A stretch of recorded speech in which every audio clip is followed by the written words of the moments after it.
Center. I'm Christine Lisi. The Big Ten has passed a rule that stops players returning from the NFL from playing for one of its schools. So any player who declared for the NFL draft and didn't withdraw, appeared on an NFL roster, or signed a contract with a pro league cannot be on a Big Ten roster. This comes in the wake of two NFL players parting with their respective teams to join the LSU roster through a court order that allows athletes an unexpected fifth year of eligibility as long as they terminate their pro contracts and repay any pro earnings.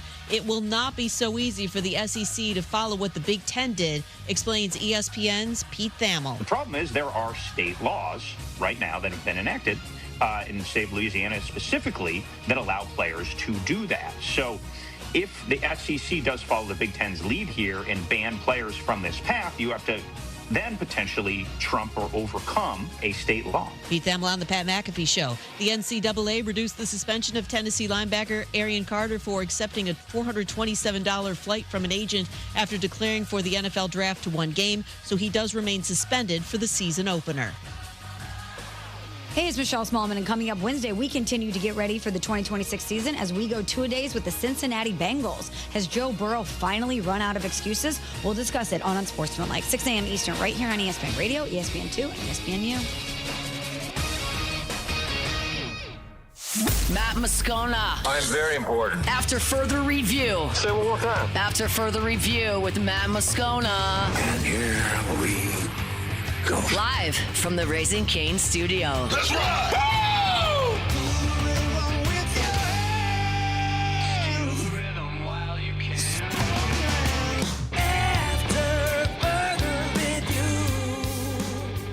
And off we go. Welcome aboard. Glad you're with us. It's AFR powered by Sunshine, your hometown John Deere dealer in Louisiana. I'm Matt. You're a loser, Matt! Shut up, kid. Paul O'Neill. They're chanting Paul O'Neill's name. Muso. And Mr. Toby Tom Blake.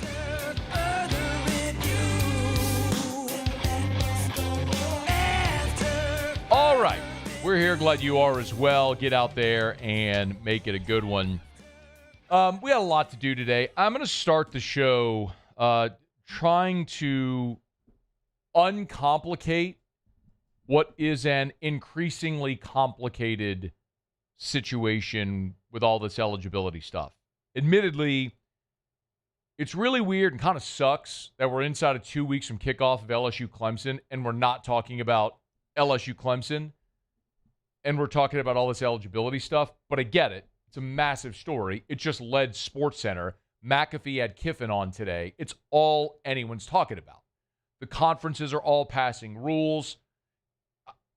I get it. It's what we have to do. I actually think Lane Kiffin a day ago did a really good job of explaining at his press conference what is happening with the eligibility with the 2022 players. I just think he's the wrong messenger. He is a villain. He is a lightning rod. He has an earned reputation over 20 years, and most people outside of this fan base, which adore him now because he left Ole Miss to come here, most people hate him. A day ago, I posted the video of Lane Kiffin saying, yeah, I never called Todd Monken. I don't even have his number. The comments were the most vile pile of trash from people dumping on Lane Kiffin. Today, Todd Monken said, okay, yes, I probably should have clarified. I didn't actually call Lane Kiffin. Or Lane Kiffin didn't actually call me. I mean, it's just the reaction people are going to have to Kiffin. So let me give you an extremely simplified version of what has happened. Forever, the NCAA rule was you had 5 years to play 4.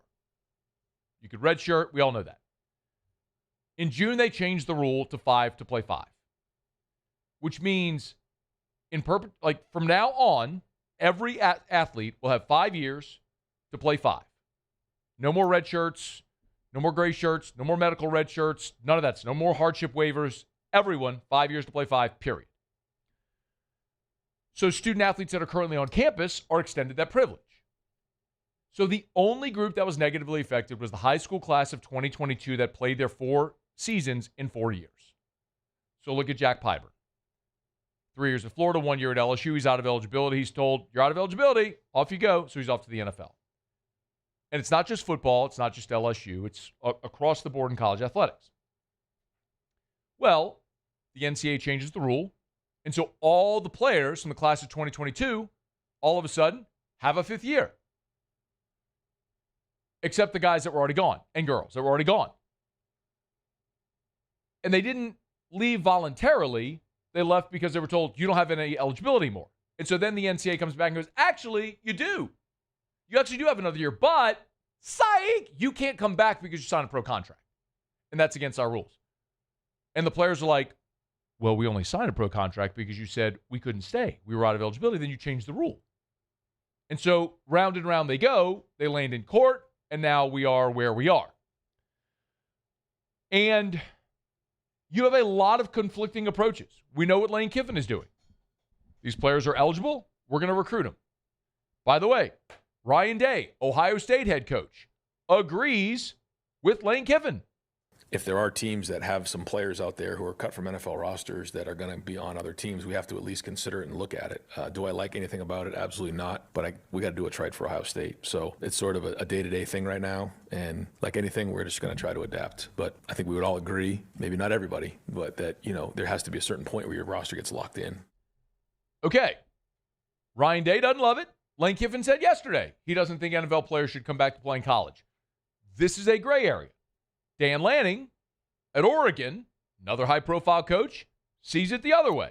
I mean, I think there's a lot of negatives that are involved around this. One, once you go to the NFL, to me, you're in the NFL. You don't get the opportunity to come back. Two, most of us have built our rosters, and you have a limited roster limit now. So if you invited somebody back to your team, that means you're kicking somebody else off your team, right, to match your roster limits. I don't think that's fair to the players that worked all summer, all spring, and put themselves in position to be ready to work for a team, to have somebody come back. But ultimately, it used to be once you had an agent, or once you went and did the combine, or once you went to all those things qualified as you are no longer an amateur, you're a professional now once you declared for the draft. So to let any of those players come back, fair or unfair to them, it's unfair to the sport.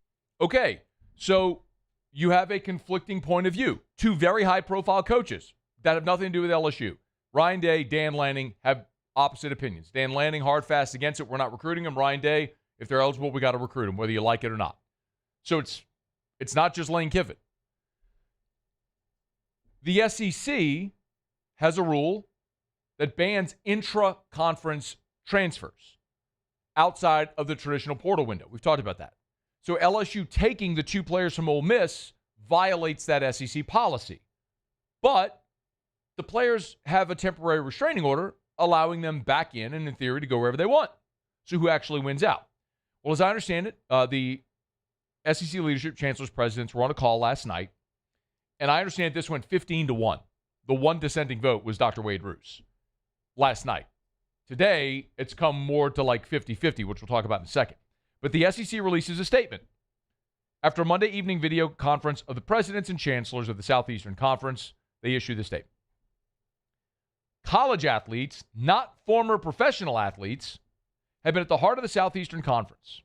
Individuals who choose to leave college athletics, sign professional playing contracts, and compete professionally should not then be permitted to return to college competition. Allowing that to occur will blur the line between college and professional sports, create significant competitive equity concerns, and reduce opportunities for high school and current college athletes. College sports are for college athletes. The current confusion around national eligibility standards emphasizes the need to advance the Protect College Sports Act. There's two things that stand out to me in that. Number one, individuals who choose to leave college athletics. Choose to leave college athletics. By the way, the law firm that's representing the plaintiffs in the Louisiana case is the Texas Trial Group.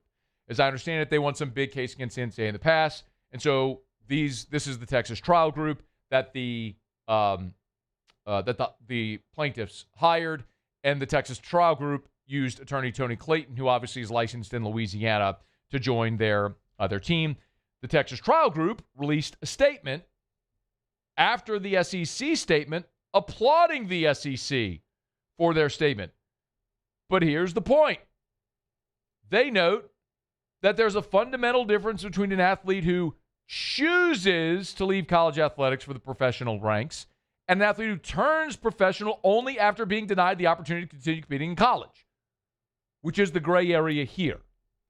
So the SEC actually kind of walked right into this one.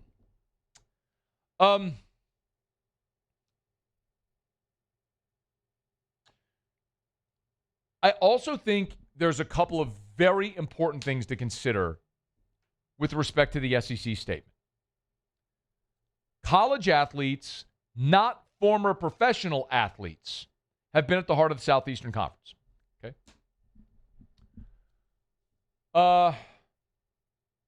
LSU won a national championship in football in 2003. One of the greatest moments of my life as a fan. 45 years between titles. I was a senior at LSU. That ride was incredible. The quarterback of that team, as you know, was Matt Mauck. Matt Mauck was a professional athlete.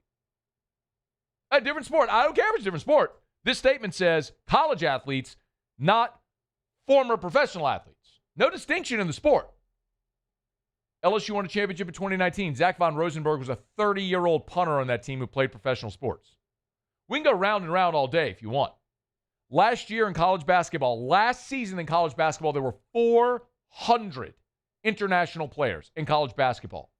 Overwhelmingly, most of those players were professional basketball players in their home country because there is no high school system or AAU in Bosnia. So they go play in the professional league.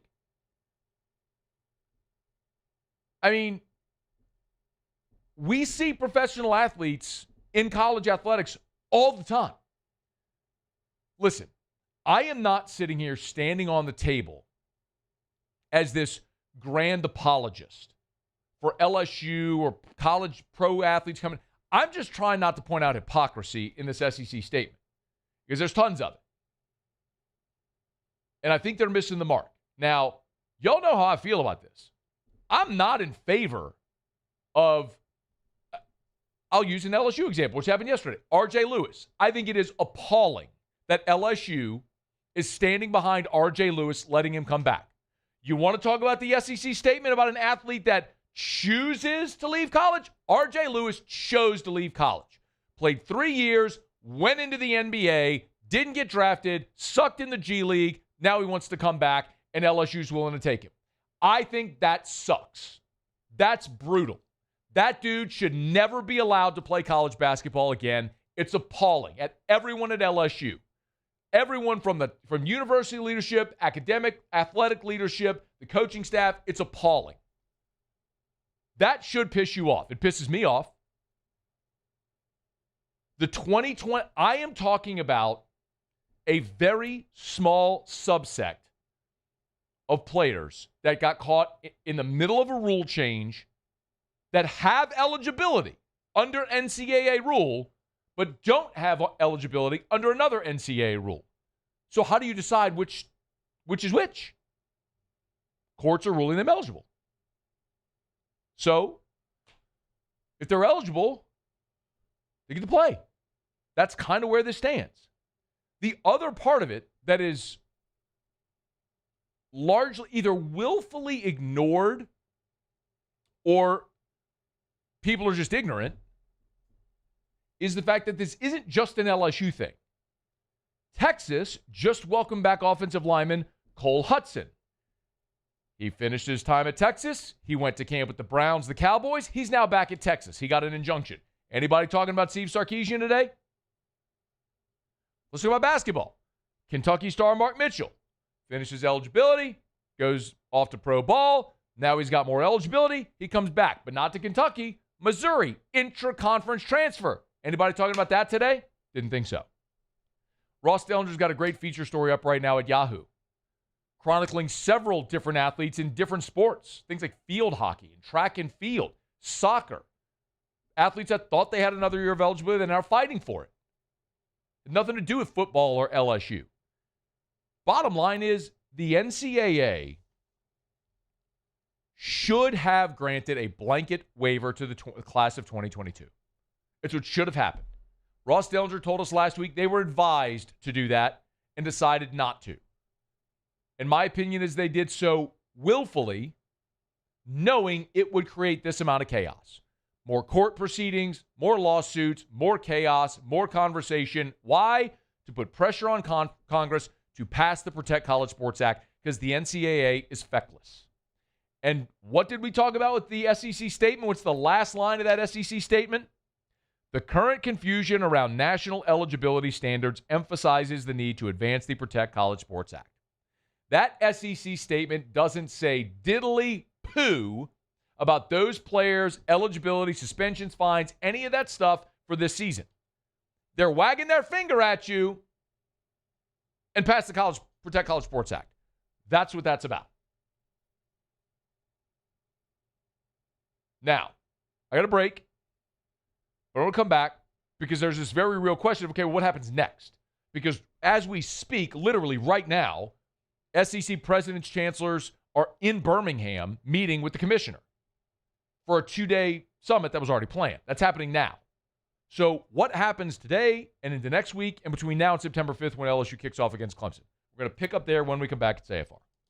AFR. Brought to you by Glow Resources, GLO, glowresources.com, glowresources.com. Complete employer solutions, GLO, glowresources.com. Hey, if you're a business owner, you probably need to know about Glow Resources. What kind of business, Scone? It doesn't matter. Literally doesn't matter.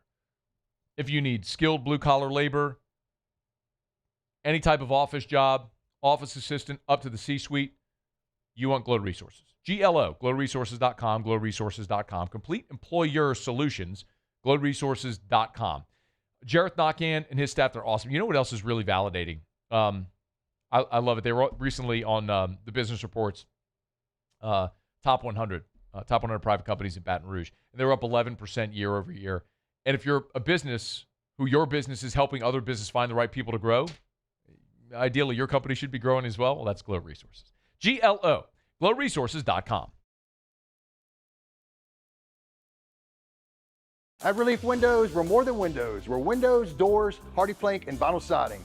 But our number one product's always customer satisfaction. Come visit us at reliefwindows.com.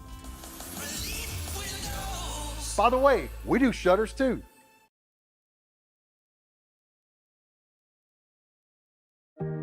Who bears the standard? Who sets the bar?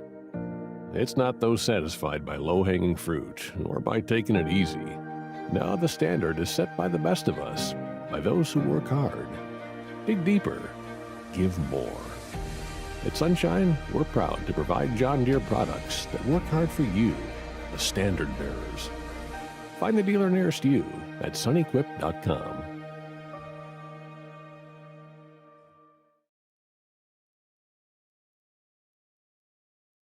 People think it's all about game day. Let's go! But the real work happens in the off season. Spring practices, early lifts, Extra reps. And we need a healthcare team that works as hard as we do. At FMOL Health, our lay of the lake, we take care of LSU football year-round. So we can do what we do best. We trust the lake. From championship athletes to everyday champions, trusted care starts here.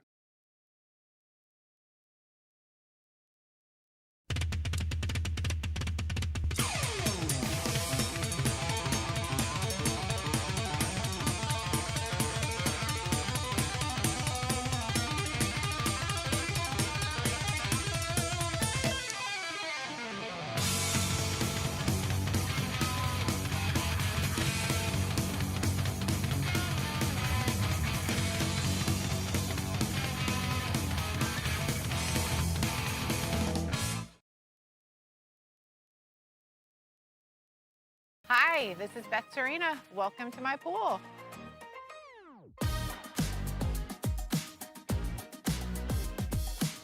The first time I saw this beautiful pool, it exceeded every expectation that I had. They were able to get everything we wanted in this pool. It is a beautiful pool. We live out here, we eat out here, we watch TV out here. This is like our living room outside. We love this pool and everything about it. When we decided to build our pool, we called a great friend who is one of the best pool builders in the country in North Louisiana, and we said, who would you choose to build a pool in Baton Rouge?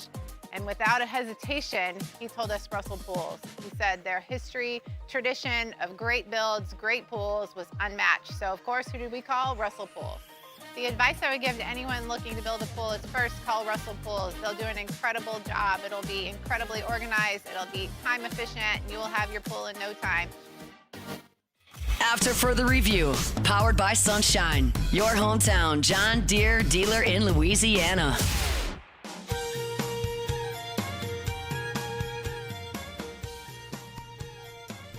All right, we continue, and glad to have you hanging out with us here. By the way, you might recall, of course, tonight is the celebration of life for Skip Bertman. Doors open at the PMAC at 6 p.m. With the proceedings of ceremony beginning at 7 o'clock. So hopefully it's just an overflow crowd, and the family and former players, everyone that loves Skip, can certainly feel all of that. And we're going to have a couple of special guests in studio with us here a little more than 10 minutes from right now from the College Baseball Hall of Fame. Share a few thoughts on Skip, his life's legacy, and how, if you want to help honor Skip, you could do so by helping the College Baseball Hall of Fame. So we'll get to that here in just a smidge. If you're just joining us, we started the show today talking a little bit about Lane Kiffin at LSU, which seemingly versus everyone, piecing all this together, like explaining what has happened, the SEC's response, the diversity of responses from major coaches across college football, and what all may happen next as far as the what is perceived to be professionalism in college sports. A couple of things that I think are important to know. This coming Monday is the date you need to circle on your calendar. So that's when the student athletes, the 33 athletes that last week were granted the TRO, the temporary restraining order, which is good for 10 days. Monday is when they're going back to court to get their preliminary injunction. Now, if they get their preliminary injunction, which many of us are assuming they will, it would then advance to where they would have to get a permanent injunction. A lot of times, however, as I understand it, talking to attorneys, let's say, very familiar with these proceedings, if a judge grants a preliminary injunction, a lot of times the defendant will just concede, because if the judge is going to give the preliminary injunction, chances are they're going to get the permanent injunction as well, and so it would just end. So on Monday, if Judge Will Jordan awards those 33 athletes a preliminary injunction, this likely ends and they're eligible. So then the question becomes about, well, what happens to the conference? And this is the thing that a lot of people have asked. Today, you might know that the Big Ten has approved a rule which prohibits professional athletes, which is a weird thing to say, going back into college. Oddly, they have moved the goalpost a bit, because players that competed in rookie mini camps are excluded. So if you're out of eligibility and you went to rookie mini camp with a team and you didn't make the team, you're still good to come back. For example, Trent Hendrick. He was a linebacker at James Madison, who was the conference defensive player of the year at JMU last year. Was out of eligibility, went to camp with the Browns, got cut. And now with the ruling, by the way, he was part of the Louisiana TRO last week. Now he's coming back into college and transferring from JMU to UCLA, where his coach, Bob Chesney, is now the new head coach, which, by the way, is in the Big Ten. So go figure, the Big Ten is moving the goalpost to allow this kid to come back into the league to go play for his former coach at UCLA. There's so much hypocrisy, and there's so much ambiguity involved in this entire thing right now. It's just like, if your problem is the optics, I get that. I do understand it. It's a weird thing to look at the optics of, that guy was in an NFL uniform, now he's coming back to college. I get that. But it's not that simple in this situation. And as we talked about, there's plenty of examples of professional athletes who have come back to college. One of them led LSU to a national championship in football in 2003.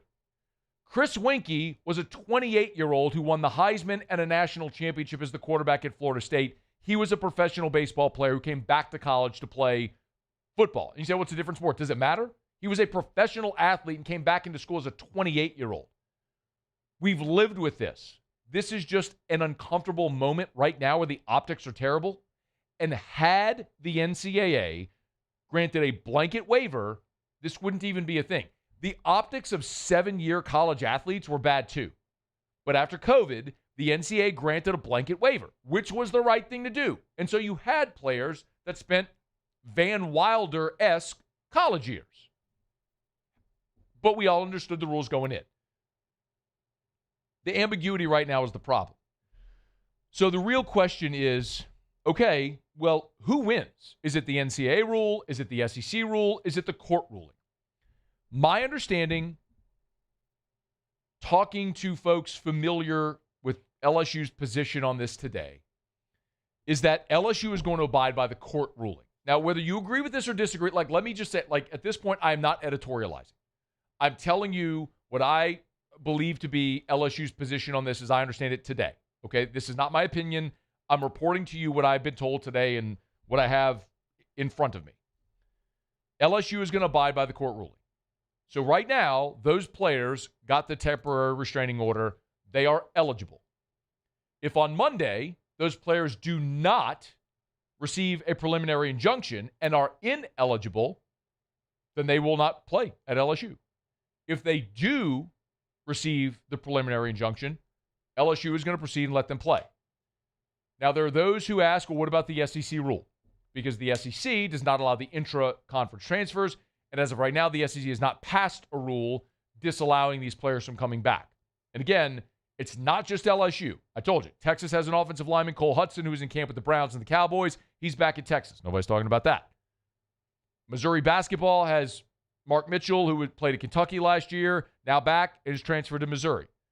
By the way, we talked about TJ Harden, the running back who was at SMU last year, was just in camp with the Seahawks. He is trending, as I understand it, toward Missouri. So you have a lot of players around the country. And by the way, this coming weekend, when roster cuts happen in the NFL, when rosters go from 90 to 53, you're going to have dozens, if not hundreds, of more athletes looking to maybe get back into college football if possible with this new rule. The TRO, there's one part in this that I was directed to that is the part that might be the most interesting. And it's Section 5 of the temporary restraining order. And a reason, you don't have to get caught up with all the legal jargon, but this is the point where you're asking about the SEC that might make the most sense. I'm going to read it for you. Defendant NCAA and its officers, agents, employees, representatives, successors, assigns, and all persons acting in concert or participation with it are hereby temporarily restrained from enjoining, prohibiting plaintiffs from competing, blah, blah, blah, blah, blah.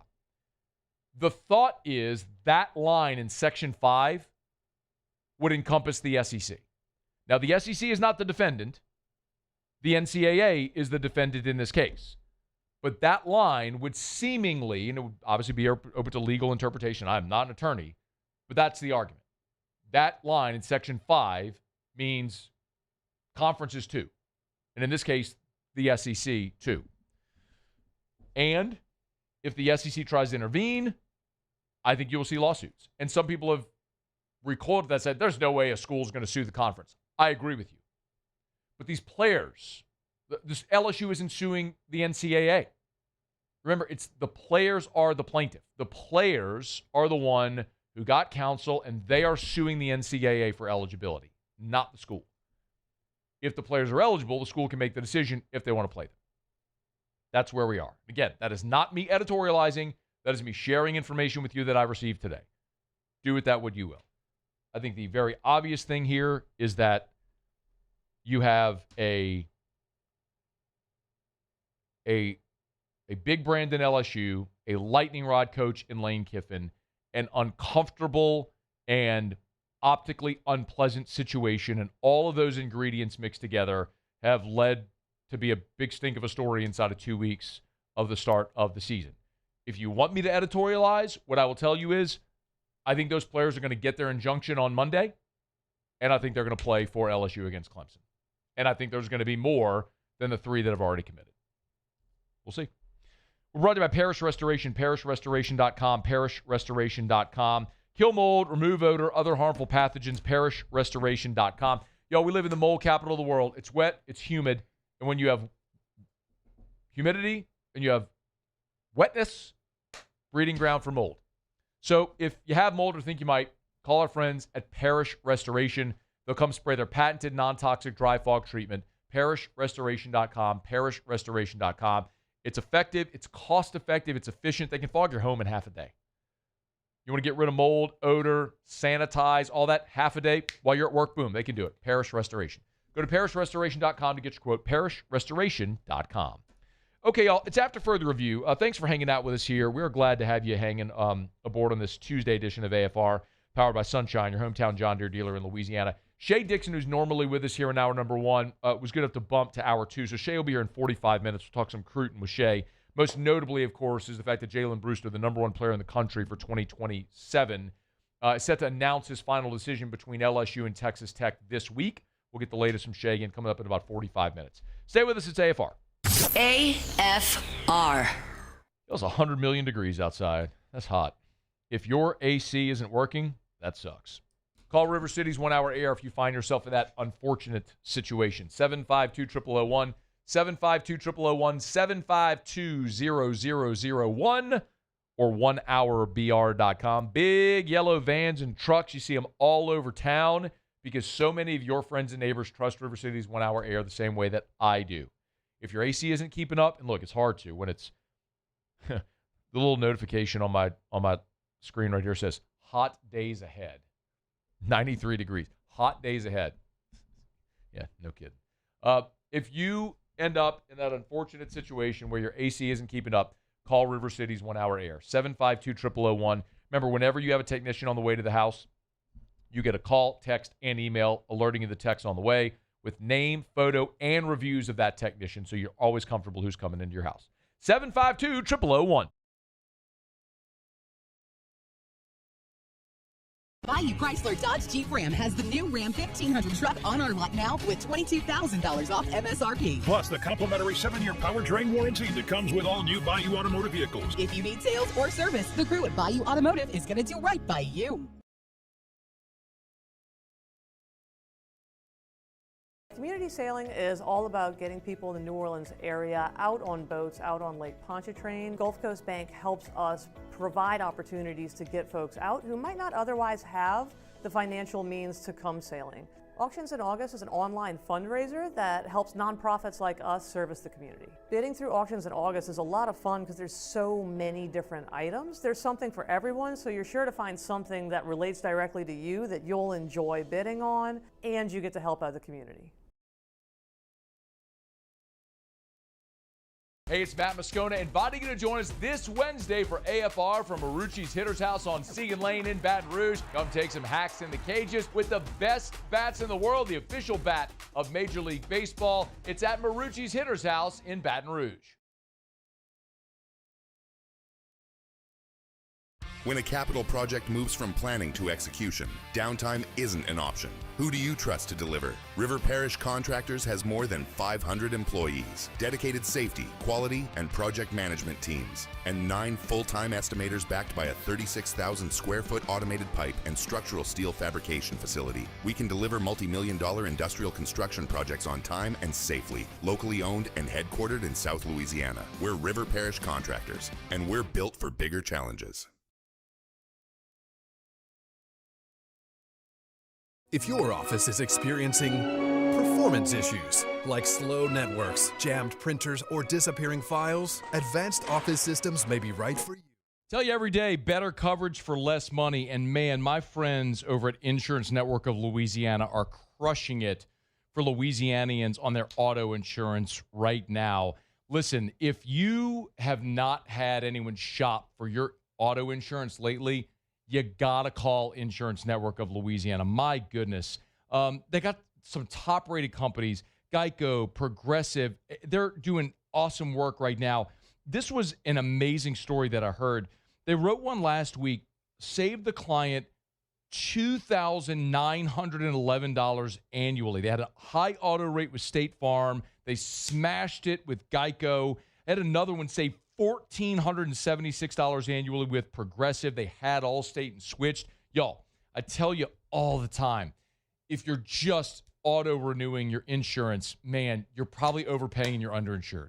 Let Insurance Network of Louisiana help. lainsurance.net. After further review, powered by Sunshine, your hometown John Deere dealer in Louisiana. Plowing these fields in the hot summer sun. Over by the gate, Lordy, here she comes with a basket full of chicken and a big cold jug of sweet tea. I make a little room and she climbs on up. Open up a throttle and stir a little dust. Just look at her face.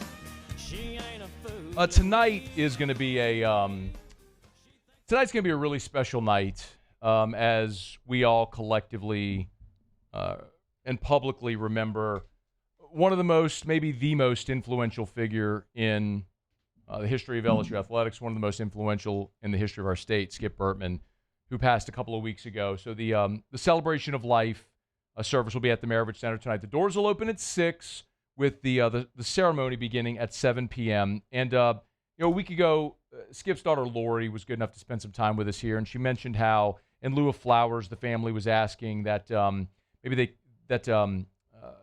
those who wanted to donate to any of a handful of organizations that meant an awful lot to Skip, and one of them was the College Baseball Hall of Fame, the College Baseball Foundation, and two members, Tom Jacobs, who's the CEO and the executive director, and Chris Snead, who's a member of the Board of Trustees and the awards chair, are good enough to join us in studio. Gentlemen, thank you for the time. How are you? Thanks, Matt. Thanks for having us, Matt. We really appreciate it. It's our pleasure. I'm going to ask you an easy one. What did Skip mean to the College Baseball Hall of Fame? Well, we can start. He was, first and foremost, he was a member of the inaugural class. And that was a class that had names like Will Clark and Robert Ventura and Bobby Winkles and Cliff Gustafson. But he was iconic. And for me, it's actually a little bit probably more special because I was the one who actually got to call Skip and let him know that he'd been inducted. And so he was the only one I got to call from the board. But it was really cool. And I called and I got his voicemail. And it was interesting because I called him. It was close to Easter, and I remember I'm sitting in church on Easter Sunday, and the phone rings, and it's Skip Bertman.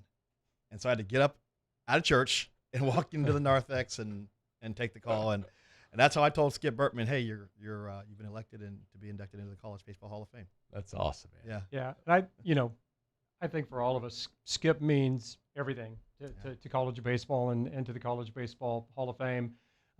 We have the Skip Bertman Coach of the Year Award, that was instituted in 2013. We're very honored and proud, to have Skip's name on that award.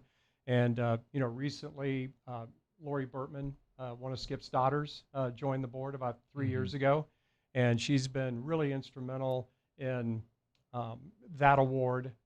We just got a presenting sponsor for that award with Marucci. Obviously, awesome. based right here, which perfect fit. Couldn't be a better fit than that. And I think arguably, I don't think college baseball would be where it is today without Skip Bertman. Yeah. You can talk about certainly the record speaks for itself, right? 5 national championships, all the SEC titles, on and on. But then even as an athletic director, the impact that he had on the game and on college athletics for Louisiana State, for the state of Louisiana, nationally. And to me, the best thing about Coach Bertman is relationships. Yeah. All the guys that played for him, how they revere him, look to him as a father figure. And, I've had a chance to talk to some of those guys, the couple days that I've been here, and, the caring doesn't stop when the uniform comes off. Yeah. As a matter of fact, he's with them, their entire lives, and he's there for them. And that just speaks volumes about Skip Bertman. Some of those tributes have been pretty awesome. We've heard the past couple weeks. Tom, I'm going to ask you, would you just pull the mic a little bit more toward front so we speak? Sorry. What did Skip, I'll ask you, Tom, then we'll come back to you, Chris. What did Skip mean for the Hall of Fame, though? Oh, for the Hall of Fame, as Chris mentioned, he was a member of our inaugural class. There were 10 in that class, as Chris referenced. Skip was, the very first one to go in, and rightfully so. And he has just been a huge supporter of our efforts, with the College Baseball Hall of Fame over the years. There's never been a time where, he hasn't, anytime you would call him or ask, hey, would you be willing to do this, that, or the other, always, willing to support. He was a big believer, in what we're doing with the Hall of Fame. And I'm just sorry that, we're in the process of building out the physical Hall of Fame in Overland Park, Kansas. And I'm just sorry that, he wouldn't be there to see that day of the grand opening. Yeah. But rest assured, there's going to be a heavy influence of Skip Bertman and LSU baseball within the College Baseball Hall of Fame. Absolutely. You'll get memorabilia? I mean, we've got memorabilia. Yes. Yeah. I mean, as you and I talked off air, the archive for the Hall of Fame is still at Texas Tech University in Lubbock, Texas. The Southwest Collections are people that do that, and we've got lots of Skip Bertman memorabilia and information. And I'm sure that we're about to get a lot more. I'd imagine. Lori and I have we worked closely on the Skip Bertman Award. Let me just say a word about Lori. She has been tremendous as an advocate for LSU, for Skip Bertman, and the Skip Bertman Award. When she came on board, she took it from a level that was just one of our awards. It was a nice Coach of the Year award, and has really elevated that award to its place. With the Marucci sponsorship. And the beginning of the endowment for that award, it is she's done unprecedented work for us, and we wouldn't be as close as we are to completion of what we're doing with our awards without her. And she's been instrumental. But with what she means, she cares. She cares about Louisiana. She cares about Baton Rouge. She cares about LSU, and she cares about the legacy of Skip Bertman. And that's a huge thing for us, because Skip Bertman, as Tom said so eloquently, he's iconic, and he's a big part of what we do. He was the first to be inducted into the College Baseball Hall of Fame that year. We didn't know how we were going to do it, so we just said, let's go alphabetically. so Skip was. You gave away our secret. I know, but we literally were. We worried about, you've got Robin Ventura, and you've got Will Clark and Bob Horner and Bobby Winkles and Cliff Gus, and we're thinking about, which one of these guys can be the first one in? Yeah. And so we just said, Bertman. let's go alphabetically. Or how about 5 national championships? Yes. I mean, that's the trump card, right? That would be it. I mean, that's a big deal. Yeah, it really is a big deal. And it was an honor that year. And I'll turn the page back a little bit. We didn't know what we were doing when we were doing that. And I'll give away another secret. We didn't really know what we were doing back then. And somehow, some guys from Lubbock, Texas just figured it out and got it done. And we said we could do this, and we had some help from some people like John Askins with the former Smith Award. And when we called these guys up, and we said, I remember the first time we got someone to say, yeah, they'll be there. And I believe it was Will Clark that said he would be there.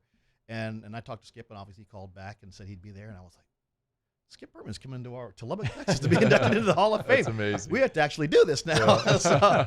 So we got it pulled off, and we managed to get those guys through that deal, and spent 3 days in Lubbock, and by the end of the time they realized we never saw an actual Hall of Fame building. hey Matt, if I could Sure, real quick, please. and again, another thing that's really exciting about the Skip Bertman Coach of the Year award and all of our other awards. And Chris has done yeoman's work leading our awards committee.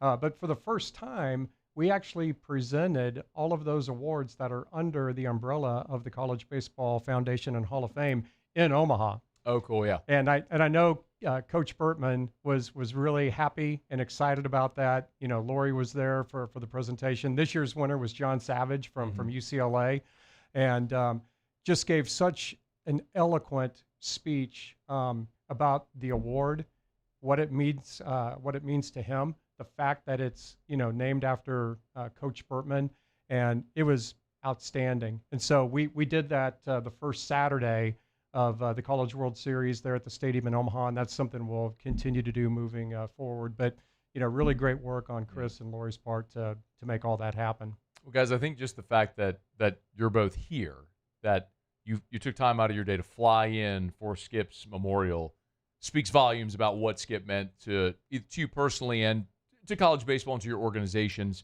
While we have about a minute here, if people go, and we have the link up as well. Remember, you can go to lsusports.net, and LSU's done a great job. They've linked the organizations at lsusports.net. If you see the Skip Urban Celebration of Life link on the homepage, the organizations that Skip and his family want to support, and you'll see right there is the College Baseball Hall of Fame. There's a little donate button. You hit the donate button, it'll bring you directly to that page where, there we go, I was going to say if our internet cooperates at Lowe's, you can go and give, and you can donate there. It'll bring you directly to that page. If people donate, what are they donating to, guys? They're donating to the College Baseball Hall of Fame becoming a reality, having a place where, along with Skip and what will soon be the other 216 Hall of Famers with this year's class going in, a place where their stories will be told, their legacies will be forever preserved, and as I mentioned, given Skip's legacy and what he meant to college baseball, we're planning some pretty big things along those lines. So all of that will go towards those efforts, Matt. Do we know when the physical structure will be? Do we have like a ribbon cutting date, a target? Well, we're going in a couple phases. As a matter of fact, the good thing is we're already in museum quality space. Okay, good. It's located within. It's called the Prairie Fire Development in Overland Park, Kansas. The museum at Prairie Fire, of which we are taking over about 9,000 square feet of space. Okay. And so we're working with, world-class architectural design partner, Populous, which is based out of Kansas City as well. They've done an amazing job of all the concept and schematics. And we just recently opened the first phase. We have a partnership with Home Run Dugout. There are these batting bays. We have a couple of the batting bays there. You can program any of the 30 Major League ballparks. We're working on getting some of the college baseball stadiums programmed in there as well. But that part just opened July 8th, and then we're looking at a couple more phases coming in 2027. Awesome. Yep. Well, it's going to be amazing. It's a remarkable thing that we're going to get to do tonight to honor the life and the legacy of Skip Urban. Of course, College Baseball Hall of Fame is a huge part of that. Tom Jacobs and Chris Snead, good enough to hang out with us. Gentlemen, thanks on behalf of certainly the Bertman family and all LSU fans, thank you for being here tonight to represent the organization and to honor Skip. Thanks for having us. We're honored to be here. We wouldn't have missed it. Absolutely. It's our pleasure. All right, it's After Further Review. Let's knock out a quick break, come back, wrap up hour number 1. Remember, doors open at the PMAC tonight at 6, and the ceremony begins at 7 p.m. After Further Review. Love telling you about Darren James and Associates, brokered by LPT Realty. If you are thinking about selling your home, call Darren James, get your home sold. I'm going to give you Darren's cell number in just a second, but I love talking about Darren and the way that he services his clients. I've experienced this firsthand. But I recently had a friend who listed their home with another realtor, a friend, and they were having trouble pricing it anyway. I put him in touch with Darren. Darren spent 2 hours with his family on the phone, knowing full well they already had a realtor. And they're not switching. But it's just because he wants to give exceptional customer service to his clients. Well, long story short, they ended up switching to Darren anyway. And Darren said, look, because the previous realtor had already done so much legwork, let's just co-list, split the commission. It's not about money. It's about getting you the best result. That's Darren James. So if you need to sell your home, call the best. Call Darren James. 335-7666, 335-7666, or agent225.com. Think real estate, think Darren James. Every ounce of Raising Cane's lemonade has been hand-squeezed that day from fresh lemons before being served over our signature crushed ice. Because when you make it right, you can taste it in every bite. Raising Cane's Chicken Fingers. One love. Transform your living space with Lacoste & Young Remodeling and take your home from outdated to outstanding. Redefine your kitchen for the ultimate culinary experience, or elevate your daily routine with a spa-worthy bathroom retreat. Our skilled team brings 3D modeling to life to ensure your vision becomes a reality. We believe luxury should be accessible and offer tailored solutions to fit your budget without compromising quality. So contact us today for a free estimate. Lacoste & Young Remodeling, providing perfect solutions for your dream home. People think it's all about game day, but the real work happens in the off season. And we need a healthcare team that works as hard as we do. At FML Health, our Lay of the Lake, we take care of LSU football year-round. We trust the lake.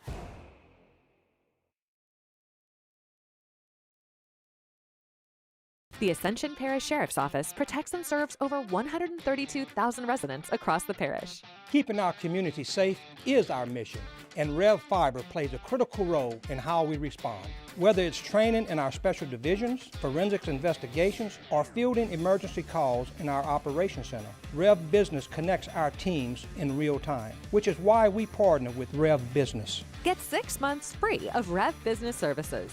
Call or click today.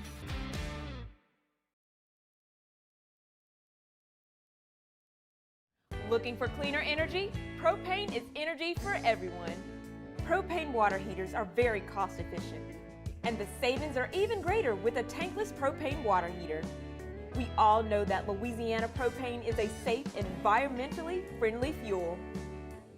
So why not go green while you save some green?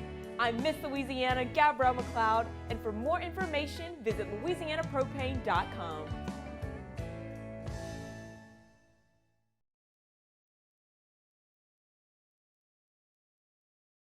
After a decade of working in private duty nursing, I know how hard it can be to find compassionate care for the ones that you love the most.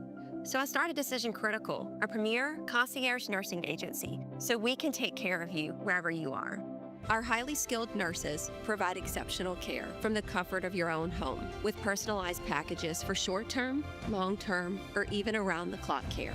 Visit us at decisioncriticalbr.com and give us a call today to get started.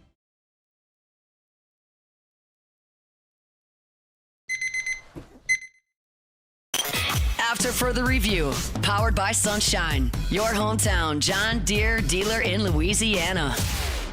It really turns her on. She's always staring. Wrapping up hour number 1. Thanks for hanging with us. Shea will be here in 25 minutes. We just flipped things around a little bit because Tom and Chris had to come in here because they're heading over to the Maravich Center for the private gathering. That'll happen before Skip's memorial tonight. As they were leaving, Chris told us he looked familiar. Did he look familiar to you? Dude, he did. As soon as he walked in, I'm like, I've seen this guy before. Turns out he was an SEC football official. He just, like last year was his last season. Now he works for the Hall of Fame, but he said he's also going to be officiating Pac-12. So he was a center judge, but he said, and he was the white hat in Conference USA, he said, but he wanted to be a white hat again. And so the Pac-12 gave him that opportunity. So he's not with the SEC, but he walked in, I'm like, man, I know you. I know you. It's such a weird thing sometimes whenever that's happened at hotels before. Like you go to a bowl game or these and you end up saying like the team hotel, the officials are staying there as well, and you'll see guys walking around just in street clothes. You're like, that guy looks familiar. You're like, yeah, well, he's the official. I'm like, oh yeah, put the hat on him. Oh yeah, got it. All right, it's after further review. We're glad you're with us. We're brought to you by South Point Volkswagen and SouthPointVW.com. New and certified pre-owned in Baton Rouge and online at SouthPointVW.com. My mom, by the way, I told y'all, man, the family Scone is all about Volkswagens. Mama Scone today went and got her a new Atlas. She had an Atlas lease. Traded in the old lease, got a new Atlas lease. Erica drives the Atlas. I drive the Atlas Cross Sport. My dad drives the Tiguan. I'm telling you, man, just great vehicles. Once you drive one, you're going to be hooked. Great German engineering, style, feel, performance of luxury without the cost. Great people, fun to drive, all of it. South Point Volkswagen, Louisiana's largest volume Volkswagen dealer. South Point Volkswagen, what's your direction? All right, let's go around the SEC. Around the SEC, bringing you the biggest news from the nation's best conference, the Tennessee Volunteers. The NCAA has reduced Tennessee linebacker Arian Carter's suspension from 2 games to 1. So he'll miss the opener. He'll miss the opener against Furman, but he'll return for the game against Georgia Tech. He got suspended 2 games for accepting $427 for a flight from an agent. The Vanderbilt Commodores. How is that a thing? Vandy has tabbed senior Blaze Berlowitz as its starting quarterback against Austin Peay. But 5-star Jared Curtis is expected to play in the game. Curtis is the highest-rated signee in program history. He'll eventually take over that job, no doubt. But Berlowitz is a dual threat from Oklahoma in his 3rd season at Vanderbilt. The Arkansas Razorbacks. Arkansas has signed former All-Conference USA safety Brylan Green. He's from Liberty, recently granted eligibility through the temporary restraining order in the Louisiana case. So another player in the SEC being added from the TRO.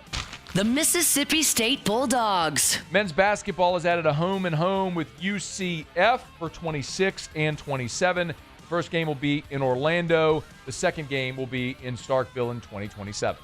The Ole Miss Rebels. And FIU wing Corey Stevenson will join Ole Miss's transfer portal class. Picked Ole Miss over LSU and Southern Cal. He's an Alabama native. Started his career at Northeast Mississippi Community College. Went to Cal State Bakersfield, FIU. Signed with the Detroit Pistons, but now is going to Ole Miss. Oh, you mean another pro player heading to an SEC school that's not LSU? Weird. Hour 2 coming up right after SportsCenter. Don't you move. It's the Tuesday edition of AFR. After further review. We're brought to you by Lee Michaels Fine Jewelry, LMFJ.com. LMFJ.com for Lee Michaels Fine Jewelry. Hey, remember at Lee Michaels, they love to say we are in the celebration business. Whatever you are celebrating. So get that in your mind. When's your anniversary? When's her birthday? Big promotion? Milestone? Graduation? What are you celebrating in life? Well, celebrate with a gift in the red box. And ladies, maybe you want to surprise him. I mean, yes, they have beautiful diamond rings and necklaces and pendants and earrings and bracelets and all kind of gorgeous jewelry. But if maybe he loves watches, they have beautiful timepieces over at Lee Michaels Fine Jewelry. Pens, those are great gifts as well. Personalized pens, engraved, awesome gift. Lee Michaels Fine Jewelry. Check them out online. Baton Rouge, New Orleans, Lafayette, and Shreveport, and online at lmfj.com. lmfj.com for Lee Michaels Fine Jewelry.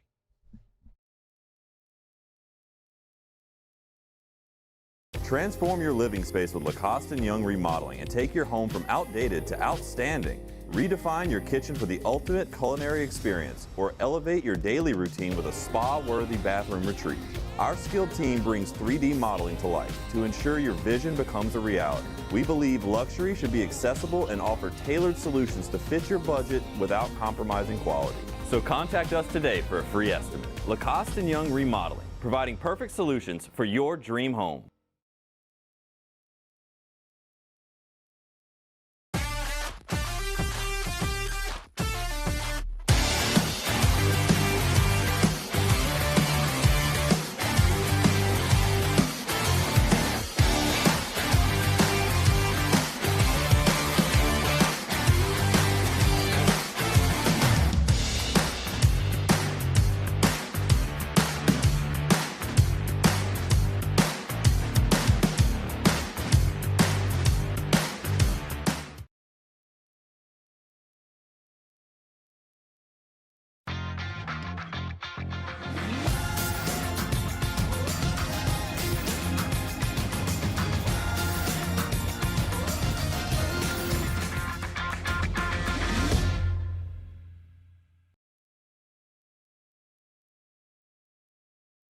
I'm Lawyer Locke Meredith.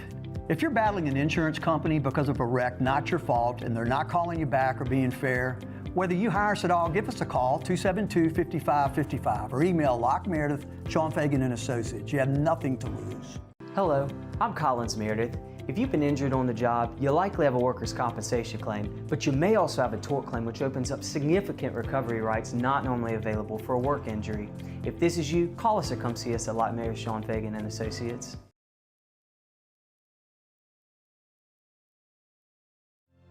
My father, J.B. Falgu, had a vision of growth for First American Bank and the communities we serve. The bank's foundation was built on his legacy of compassion, loyalty, and dedication. Through his years of leadership, First American has prospered to heights even J.B. could not have imagined. I know my father would be extremely proud of the customer service and financial stability that First American provides to Southeast Louisiana. We continue to thrive because of the legacy of J.B. Falgu.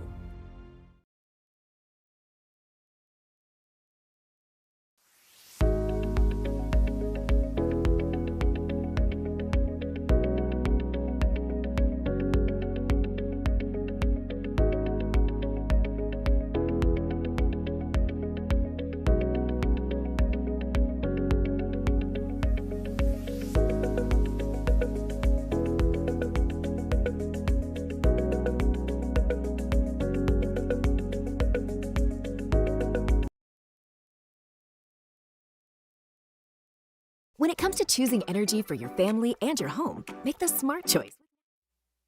This is SportsCenter. I'm Christine Lisi. The Big Ten has passed a rule banning football players who sign pro contracts from returning to play for one of its schools. This comes in the wake of 2 NFL players parting with their respective teams to join the roster of LSU and SEC school. Those players returning thanks to a court order allowing athletes an unexpected 5th year of eligibility if they terminate their pro contracts and repay any pro earnings. ESPN football analyst Booger McFarland. I like what the Big Ten did because they came out and made a stand, and I think we were all waiting for the SEC to make a stand. The SEC basically said, hey, we don't like it. Pro guys shouldn't be in college, which I think we all agree. We all agree that pro players shouldn't be playing college football. The NCAA reduced the suspension of Tennessee linebacker Arian Carter for accepting a $427 flight from an agent after he declared for the NFL draft from 2 games to 1, so he does remain suspended for Week 1 against Furman. NFL Chiefs quarterback Patrick Mahomes, coming back from a torn ACL and LCL, believes he'll be ready to start the season opener September 14th versus Denver on Monday Night Football at Arrowhead Stadium. If you run a small business, you've got to try Gusto. Get unlimited payroll runs and get your payroll taxes filed automatically. Offer health insurance, 401k, and more. Get started for free at gusto.com.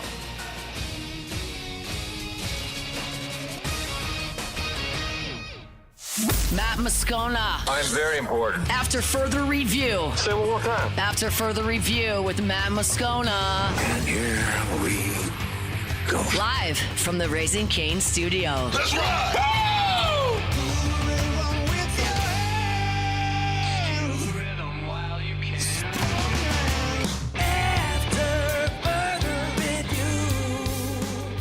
Hour 2, off we go. Welcome aboard. Glad you're with us. It's AFR, powered by Sunshine, your hometown John Deere dealer in Louisiana. I'm Matt. This is Shaq O'Neal, and I hate Matt. Paul O'Neal. They're chanting Paul O'Neal's name. Mute. So.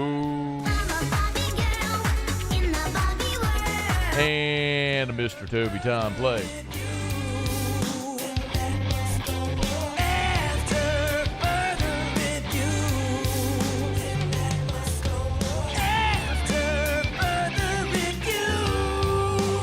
All right, we're here to let you are as well. Get out there and make it a good one. Talk to Shea Dixon coming up here in about 13 minutes from right now.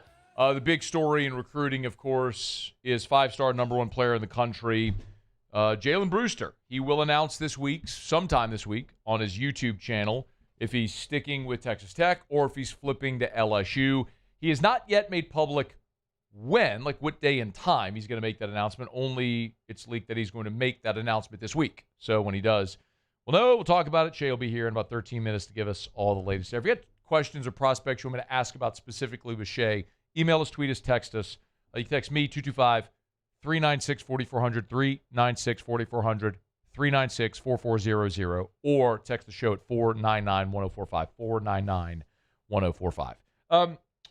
Kellen Moore was asked today, in light of Xavier Harris, who had spent time with the Saints and is now back in college and committed to LSU. Kellen Moore was asked his thoughts on the NFL players going back to school. I just think it's unfortunate. There's no regulation to anything right now. Obviously, my brother coaches college football, so I get to kind of follow closely from a fan perspective, just watching everything that college football is going through. And so, I think it's a balancing act. Obviously, you want as many opportunities for all these guys. At the same time, there's kids that just work their tail off all offseason and all season long, and they have to make decisions on their roster now because of added players. And so I think there's a challenging balancing act of this, and hopefully there can be some leadership and some regulations developed here shortly. It's, it's really unfortunate that the players lost their tails.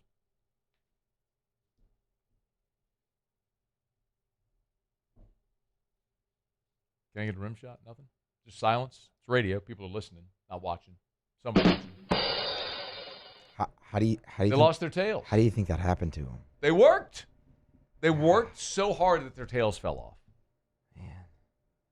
Can you fix that? I don't think you can. Once you lose the tail, it's just gone? Gone. They're not geckos.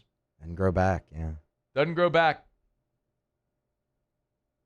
It's unfortunate they worked their tail off. In other NFL coaching news, remember a day ago, Lane Kiffin said, but this, by the way,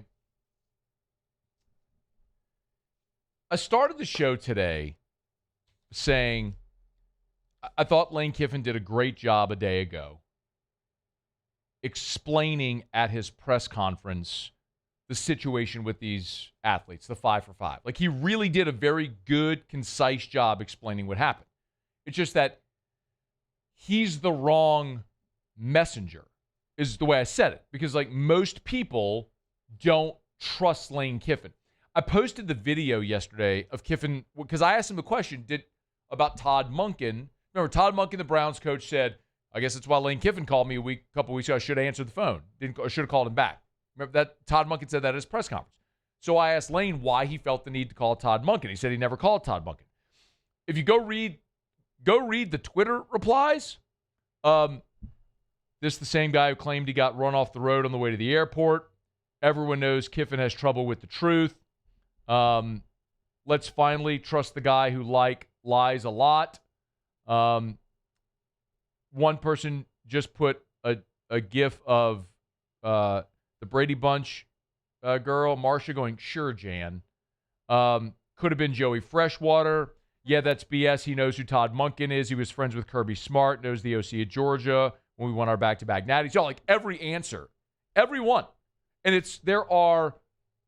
that thing has been seen 389,000 times. There's more than 120 retweets, 200 comments, like every one of them. And I was just going, I wasn't cherry picking. I was just reading in order. It's all negative about Lane. Well, Todd Monken today was asked about Lane Kiffin, saying, yeah, I never called Todd Monken. This is what Monken said. Well, I did. Okay. First off, I should not.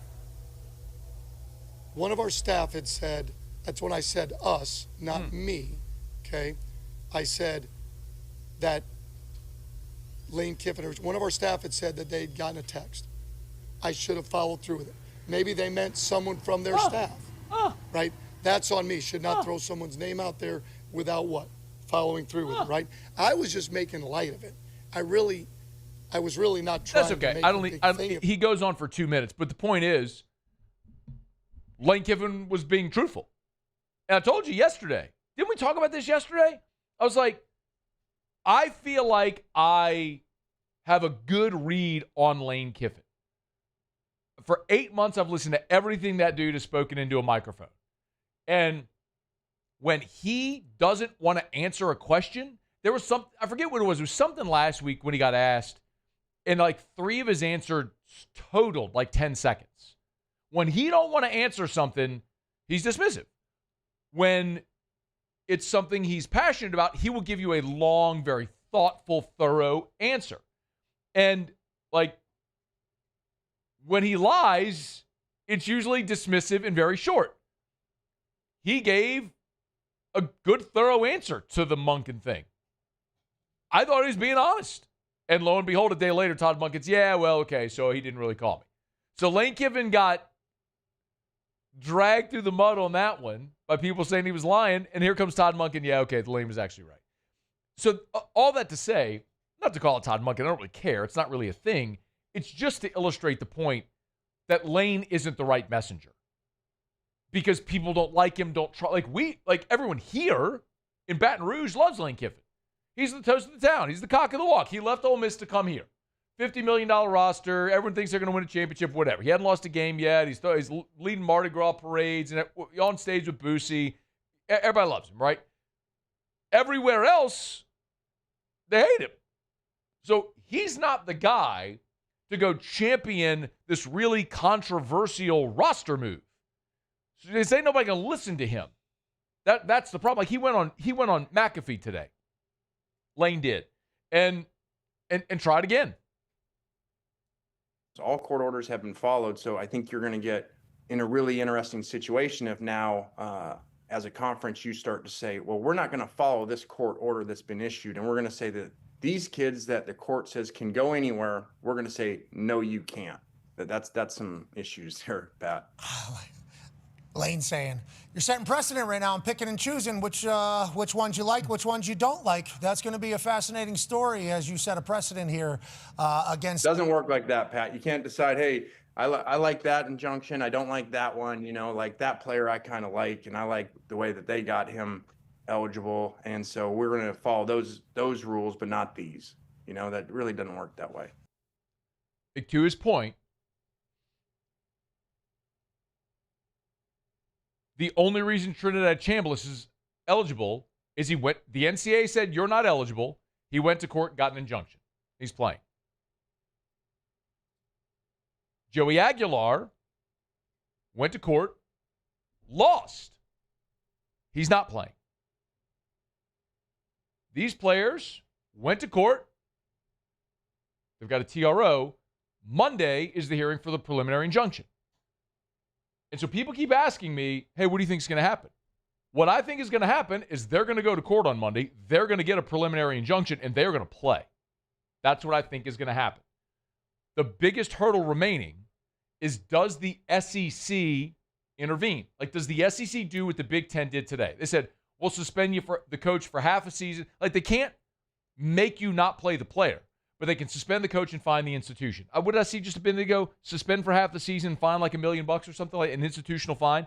Like, is that enough? Like, is the SEC going to do that? Maybe. Is that enough to deter? I don't know. What I do know is that SEC leadership is meeting right now in Birmingham. President Wade Roos is there. And I was told earlier in communication with Dr. Roos's office that he was flying there for these meetings, flying back. He was leaving Birmingham at 5 to fly back to Baton Rouge for Skip Bertman's memorial, and then is flying right back to Birmingham for the meetings tomorrow. So something is going to come out of these meetings over the next 2 days with the SEC's position, and then they're going to have a tough decision to make with how they proceed.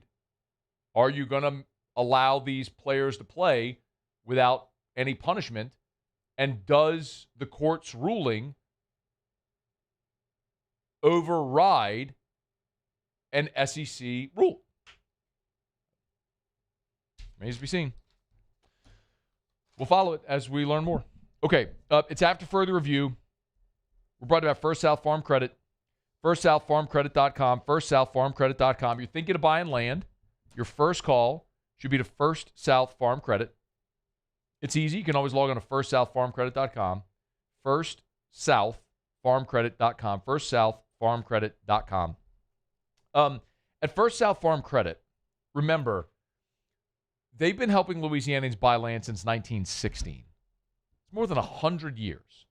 So I would recommend you start, because they have this expertise, at the website where they have the Ultimate Recreational Land Buyer's Guide. It's on the homepage. Click it. It's a free resource. That'll get you started with what you need to know. And get in touch with a local loan officer there at First South Farm Credit. Maybe you work in New Orleans, but you want to live on the North Shore, buy 20 acres and build your family's dream home and commute. They can help you do it. They got an office right there in Amite. FirstSouthFarmCredit.com. Log on, FirstSouthFarmCredit.com. Okay, it's after further review. Let me knock out a break. Come back.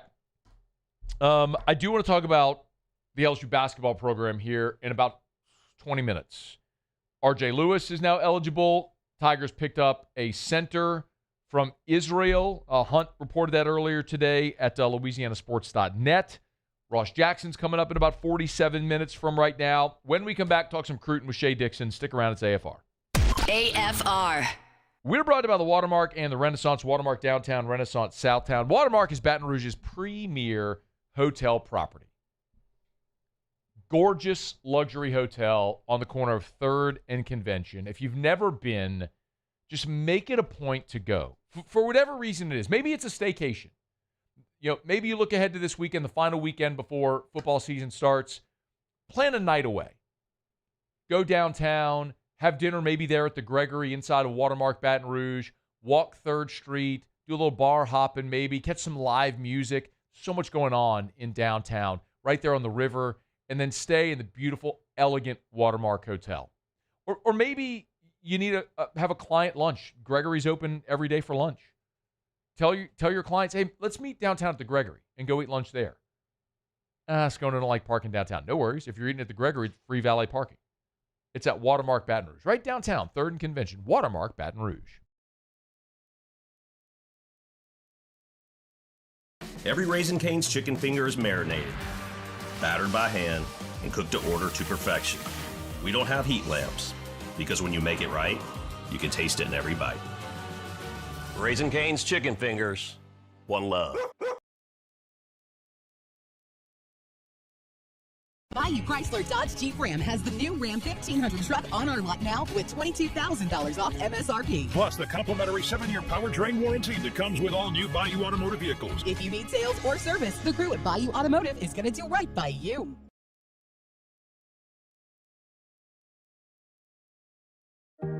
Who bears the standard? Who sets the bar? It's not those satisfied by low-hanging fruit or by taking it easy. Now the standard is set by the best of us, by those who work hard. Dig deeper. Give more. At Sunshine, we're proud to provide John Deere products that work hard for you, the standard bearers. Find the dealer nearest you at sunequip.com.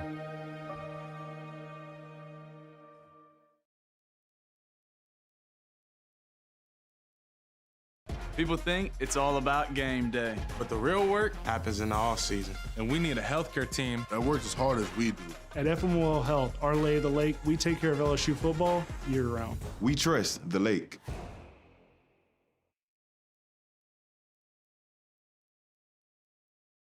People ask why I chose to partner with Parrish. The answer is simple: trust. Whether you're choosing teammates, business partners, or the people working on your home or business, choose a company you know and trust. Visit parrishbuilt.com.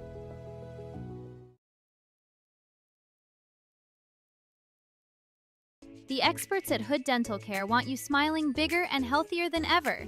New patients can get Supper Club open again tonight. They're open every Tuesday to Saturday, and y'all, football season is almost upon us. Man, it is time to get those reservations locked in for home games. Remember, while they're not a sports bar, they do have TVs, and they have the drop-down screen in the side by the lounge next to the bar.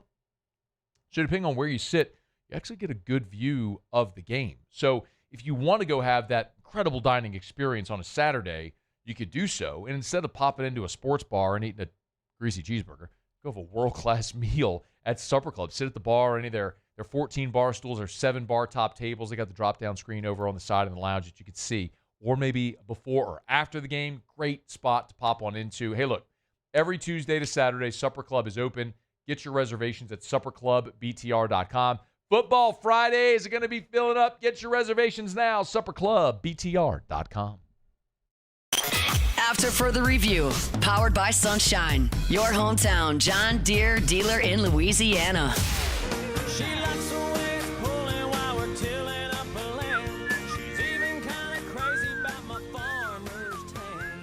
She's the only one who really understands what gets me. All right, a little breaking news from Adam Schefter. We're going to get to Shea here in a second, but this was totally expected, but it has happened now. Former Browns tight end Daquan Wright, he cleared waivers today and now is expected to sign with LSU on Wednesday. So Wright will go from Cleveland to LSU, become the first player to go from an NFL roster back to college. Woo! Shea Dixon, on 3, the Bengal Tiger, good enough to join us. Shady, how are you, man? I'm doing well, Matt. Can you hear me? Shea, you sound amazing. What happened? I fixed it on my own. Despite Muso's best efforts, I just had to go solo and rogue and fix it myself. So Muso screwed it up. Yeah, he even told me he couldn't hear me right before we got on, so that was risky. That's just not true at all. I'd never said that. None of this is true. Muso, how can you hear anything I'm saying right now? You sound great. Well, there you go. It's 4:19. In the next 10 minutes or so, Muso will be just on a different planet from all of us. Don't worry about it, Shea. You know what I mean. Okay. Hey, by the way, we came in talking about Daquan Wright, one of 3 players LSU has added. Controversial additions aside, Shea, from your perspective, what do these additions do to the roster, and any idea what else they might be targeting? Yeah, I mean, I look at Daquan Wright as the guy who led the nation in for tight ends, at least in yards after the catch, over 10 yards. I mean, he averaged 16 yards per catch, caught in 40 balls, basically. So 5 touchdowns. This is a in Lane's offense and Charlie's offense a year ago. He was at 40 yards a game, which was with Caden Lee and Deuce Alexander and it wasn't that high actually, but anyhow, no, that was Winnie Watkins lower. So yes, with those guys. So this is one of their better pass catchers from a year ago. And you've got Trey Dez. Like, this is what making the roster better at any point you can looks like. We've seen Will Wade do it. We've seen Lane Kiffin do it through the portal, but everyone was doing it. And with no spring window, I mean, they added one JUCO guy to get depth at corner. But when this 5-for-5 stuff came into play, there was no doubt they were going beyond just adding a player like they did out of Notre Dame, where he had no NFL experience, and they go out and add 2 guys, including Wright, who, remember, too, he goes undrafted out of Ole Miss, gets picked up by the Eagles, then let go, then picked up by the Browns, then waived, and now we're sitting here, as you said, watching Adam Schefter's Twitter for expected news of he's cleared NFL waivers and is headed to Baton Rouge, which they're saying this is the first. I know someone's mentioned a Texas player maybe this week did it similar. So in the same time frame, we're seeing these dominoes fall. And the common theme there would be SEC. And with all that's been talked about with the Big Ten today and decided upon, we'll see what happens. By the way, former NFL running back Anthony Hankerson plans to enter the transfer portal. Played ball at Colorado and Oregon State, and there's a photo of him in the Miami Dolphins uniform. So it's comical, Shea, to hear all the. Is it former NFL players? And I'm not saying towards any of these rulings. I'm just saying, on the streets. Are you a former NFL player at one point if you never made a roster? I would say if you signed a contract, yes. Okay. All right. So, but I'm not here to have that conversation. The single biggest conversation, Shea, that everyone wants you and me to talk about is Jalen Brewster. So we know he's supposed to make a decision this week. What do we know? Well, he transferred, first off, into Georgia. He's at Buford now for his senior year, but I don't think that has much to do with LSU. And even, look, he can get high school NIL money in Georgia that he wouldn't be able to get in Texas with different deals. So I think that was behind showing up a week before school starts to play for a new team in a new state, leaving Cedar Hill. But he did tell Steve Wiltfong this week he'll make a final decision on school, his college. Not necessarily, he's done high school, right? So now we're on to college.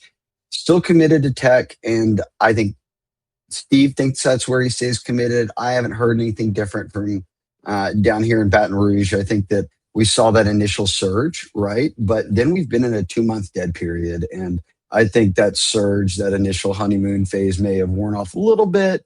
And then it goes back to Texas Tech, the team that's had his commitment for nearly a year, Matt, being the ones who've kind of steadied the ship. Look, in the NIL era, they've done a lot of things for him. I think rev share wise as well, that for him maybe makes sense to stick. So this wasn't one like an Eastern Royal where it's like, oh, there's an expectation he flips. It was more of a hope, and we'll see what the week holds. But I would say for now, most people think he's going to stick with Texas Tech. If he makes that announcement, Shea, and he does stick with Texas Tech, would you assume that it's done? I would. And I wouldn't even be surprised if it was done at D-line if it wasn't Jalen Brewster, in large part because, look, they can keep swinging for the fences there and see if they can get him on a game day visit or something like that. But beyond that, they know the portal awaits, and you've got a crop of young guys who are really good. You've got transfers who have years of eligibility remaining, other guys on roster with time remaining, and it was kind of Brewster or bust. So unless someone emerges as a senior, I kind of think maybe they keep inviting him around, keep in contact where it is, but I think D-line wise, they're probably fine in this class. Okay. Shea Dixon's with us on 3, the Bengal Tiger. You get him at Shea Dixon, of course, rivals on the recruiting side. You mentioned they might keep trying to invite him to get him around. Well, there's a bigger game, obviously, than LSU Clemson here to start the season a week from Saturday. Last time we talked, Shea, that visitor list was growing. What else do we know about how that's going to look a week from Saturday? Yeah, it's 10, 11 days away. But one of the new additions, or at least confirmed with us, is Caden Lancelin, and we talked about him previously. He's coming out of Westgate, 4-star receiver. Has said LSU's recruited him the hardest. He's picked up some big SEC offers. So he's already a top 25 receiver in the country. So this is, I think right now, let's see, in the Louisiana State rankings for next year, he's number 2. So outside of Shamar Evans at Ruston, the linebacker, right now he's ranked as the second best player going into his junior year. So getting those guys on campus early is big. Look, Carter St. Junius out of Manville over in Texas is another big one, playing receiver, also a top 25 receiver nationally, and has got LSU bloodlines, the son of Tasman. So okay. He's playing over there at Manville, though, so he's playing pretty big-time football in Texas. And he said that he's got probably a better relationship with LSU's coaches right now than anyone, that Lane and the new staff have done a really good job in kind of short order here, getting to know him and moving to the top of his list. And there's a number of other guys for next year that'll be in, but you'll have your commits in, and among them is 5-star Ahmad Hudson, who's committed for basketball and football. And we've talked about Nebraska trying to flip him in both sports, so getting him to campus right away is big. And yes, indeed, Matt, we won't go a week without it. Easton Royal update. He indeed will be visiting for Clemson. Still remains committed to Texas, but that's one that I've said that by signing day in December, I think he is committed to LSU. That would require a flip, and we haven't seen it happen yet, but he does already have multiple visits locked in, the other being the Texas game in November. But to get him there for the Clemson game, Lane's first game, we know the atmosphere is going to be unbelievable. I think that's pretty key. So 11 days until Easton rolls on campus. And Matt, that's the first weekend guys will have visited since June 30th, however many days there were in June, 30, 31, but 30. We're right. I mean, it took me 5 years to graduate from LSU. Okay. Calm down. Let's be real here. But we're in a 2-month dead period. So we're 5-6 days out here from the dead period ending. Teams that host week 0 games can have recruits on campus, but then starting that week 1 is when everybody can have recruits back again. So good news that Eastern Roll and all these other guys are there kind of right out of the gates. Shea, before you go, while we were talking there, we were talking about Royal. You reminded me of one thing. We've talked so much about the new 5 for 5 because of these 2022 prospects having another year of eligibility and all stuff. But something that probably shouldn't go overlooked here is the fact that the current seniors have another year. So, meaning guys like Whit Weeks and Jace Brown, sorry about not the 5th-year guys, but the seniors. So Prince Will, Uman Mielen, Jace Brown, Ty Benefield, Whit Weeks, all those guys have another year. Do you have any idea if that is affecting the roster numbers, affecting the way LSU's looking at the 2027 class? I mean, it has to. That's something Billy Glasscock, the GM, is doing daily. So yes, I would think that they're already balancing that. We know they have to balance it right now. They're going to be over whatever it is, 105. So yeah. How do you trim down a little bit? And look, you're counting walk-ons into that as well. So I get it. They'll find a way. But yeah, that is one big thing. And the other would be the rev share, which at this point you've capped, right? So you're just probably doing NIL deals for anyone who's joining the team late if this gets pushed through. But then again, you just mentioned some heavy hitters. What if they're back on the team again next year and you're adding, guys like an Easton Royal, all of that? Your total roster value goes up indeed, and you start to have to make decisions there. And I think that's sort of, as the season plays out, something they monitor all the way through. So we are getting closer and closer to the NFL model. This is what NFL front offices deal with every single day. He's Shea Dixon, On3, the Bengal Tiger. Get him at Shea Dixon. Of course, you go subscribe up at On3, part of Rivals there on the recruiting side. Shady, we appreciate it as always, man. Thanks for the time. Wait till they start picking up that 5th-year option in college, Matt. That's when you know it's going to get interesting.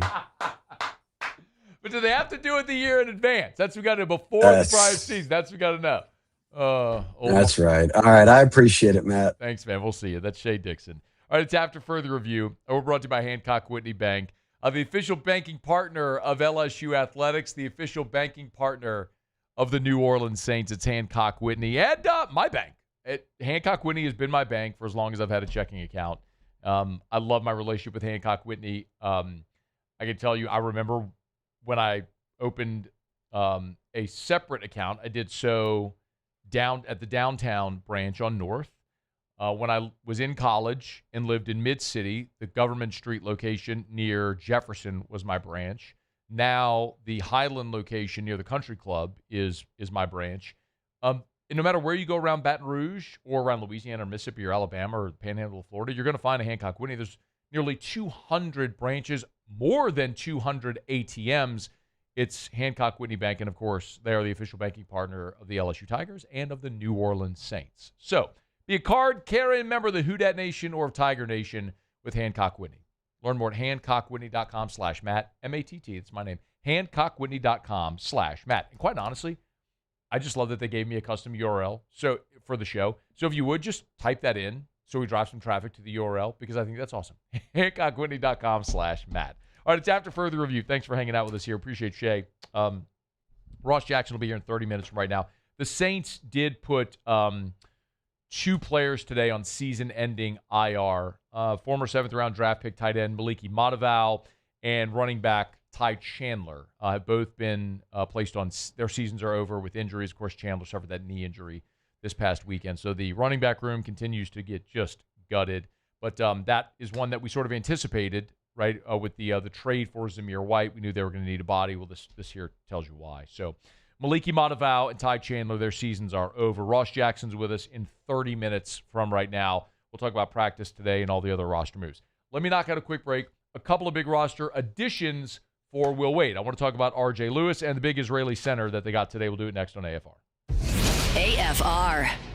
We're brought to you by Goodwood Men's Sexual Wellness, yourgoodwood.com, yourgoodwood.com. Check them out online, yourgoodwood.com. Schedule your consultation over there. If you want to feel your best inside out, Goodwood can help you do it. Moscona don't have ED. Great. I'm fired up for you. But that's not all they do. If you do have ED, they can help. And it's not just the blue pill. They got tons of different options for you that could help you there. But they also have hormone replacement therapy.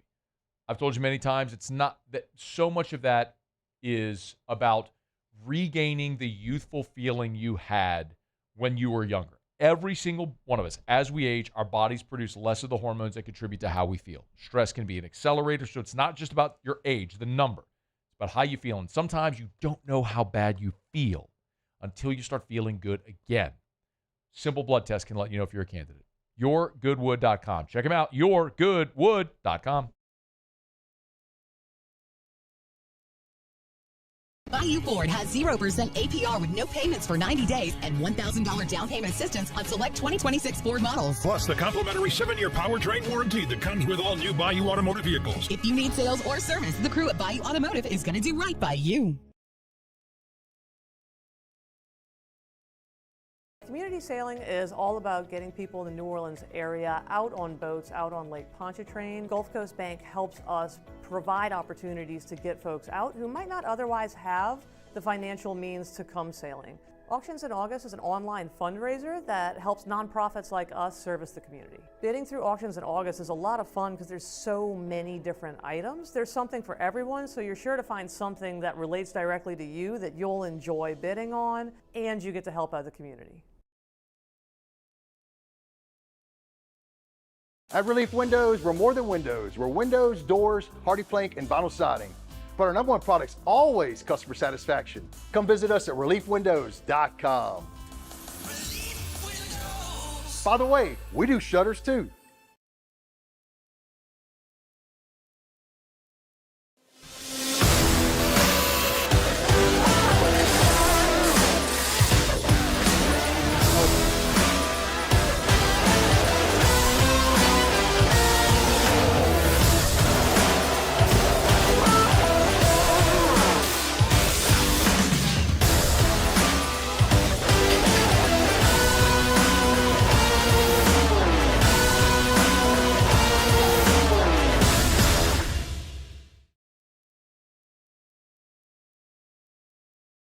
If your office is experiencing performance performance issues like slow networks, jammed printers, or disappearing files? Advanced Office Systems may be right for you.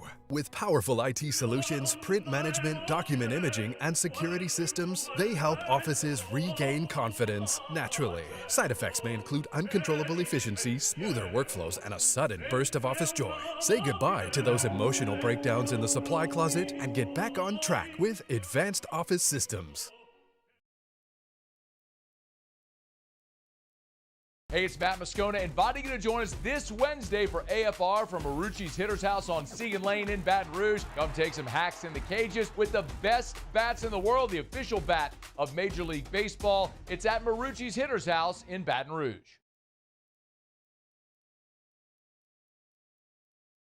Natural gas from Atmos Energy is a gentle warmth that starts your day. The blue flame that turns simple ingredients into traditions. And the comfort of a shower that never gets cold. Natural gas is the energy that brings your home to life by fueling. After further review, powered by Sunshine, your hometown John Deere dealer in Louisiana.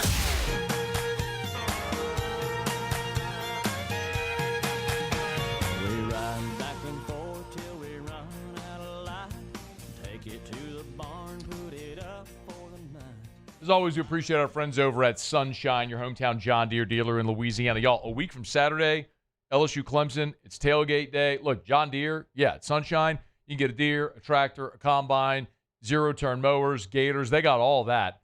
They also have, like, portable generators, fans. You need that for your tailgate? Sunshine, sunequip.com, sunequip.com. Sunshine, your hometown John Deere dealer in Louisiana.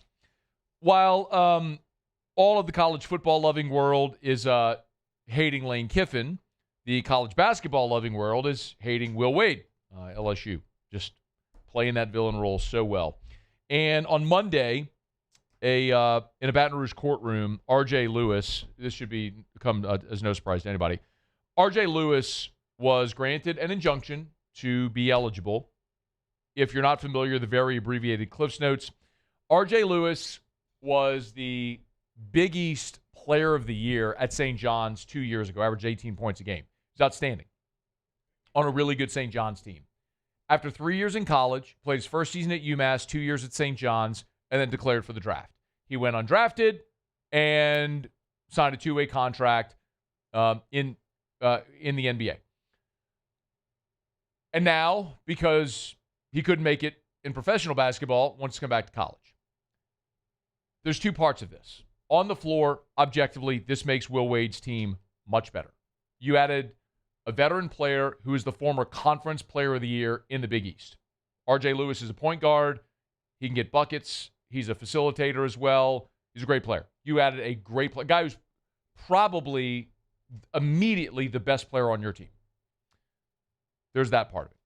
There's the other part of it where I'm going to tell you today what I told you the day they got the commitment from R.J. Lewis. I hate this. It's disgusting. It's despicable. And you're going to sit there and go, but Scone, you're sitting there talking about all these NFL guys coming back. This is the illustration that I'm going to make and have tried to make, but so many people just don't want to hear it because you can't differentiate when you just see a pro jersey because you just see optics. Matt Mauck was a professional baseball player. He won a national title at LSU in football. Different sport. Does it matter? He was a professional athlete who came back to school.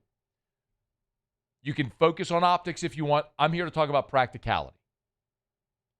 The bottom line is R.J. Lewis left college. He had eligibility remaining. He chose to leave. He chose to leave. It didn't work out for him. Now he wants to come back. There was a black and white NCAA rule that if you signed a professional contract, including a two-way deal, which is what he signed, you're out of eligibility. But he went to court to get an injunction, which he got. And I know their argument. I've heard what their argument is. He never unenrolled from school and he never played in a game. Don't care. You left. You went through the draft. You went undrafted. You signed a two-way contract. You're done. Done. And then I get hit with, well, he's going to play somewhere. You'd rather play somewhere else? I don't care. I don't care where he plays. This is the problem.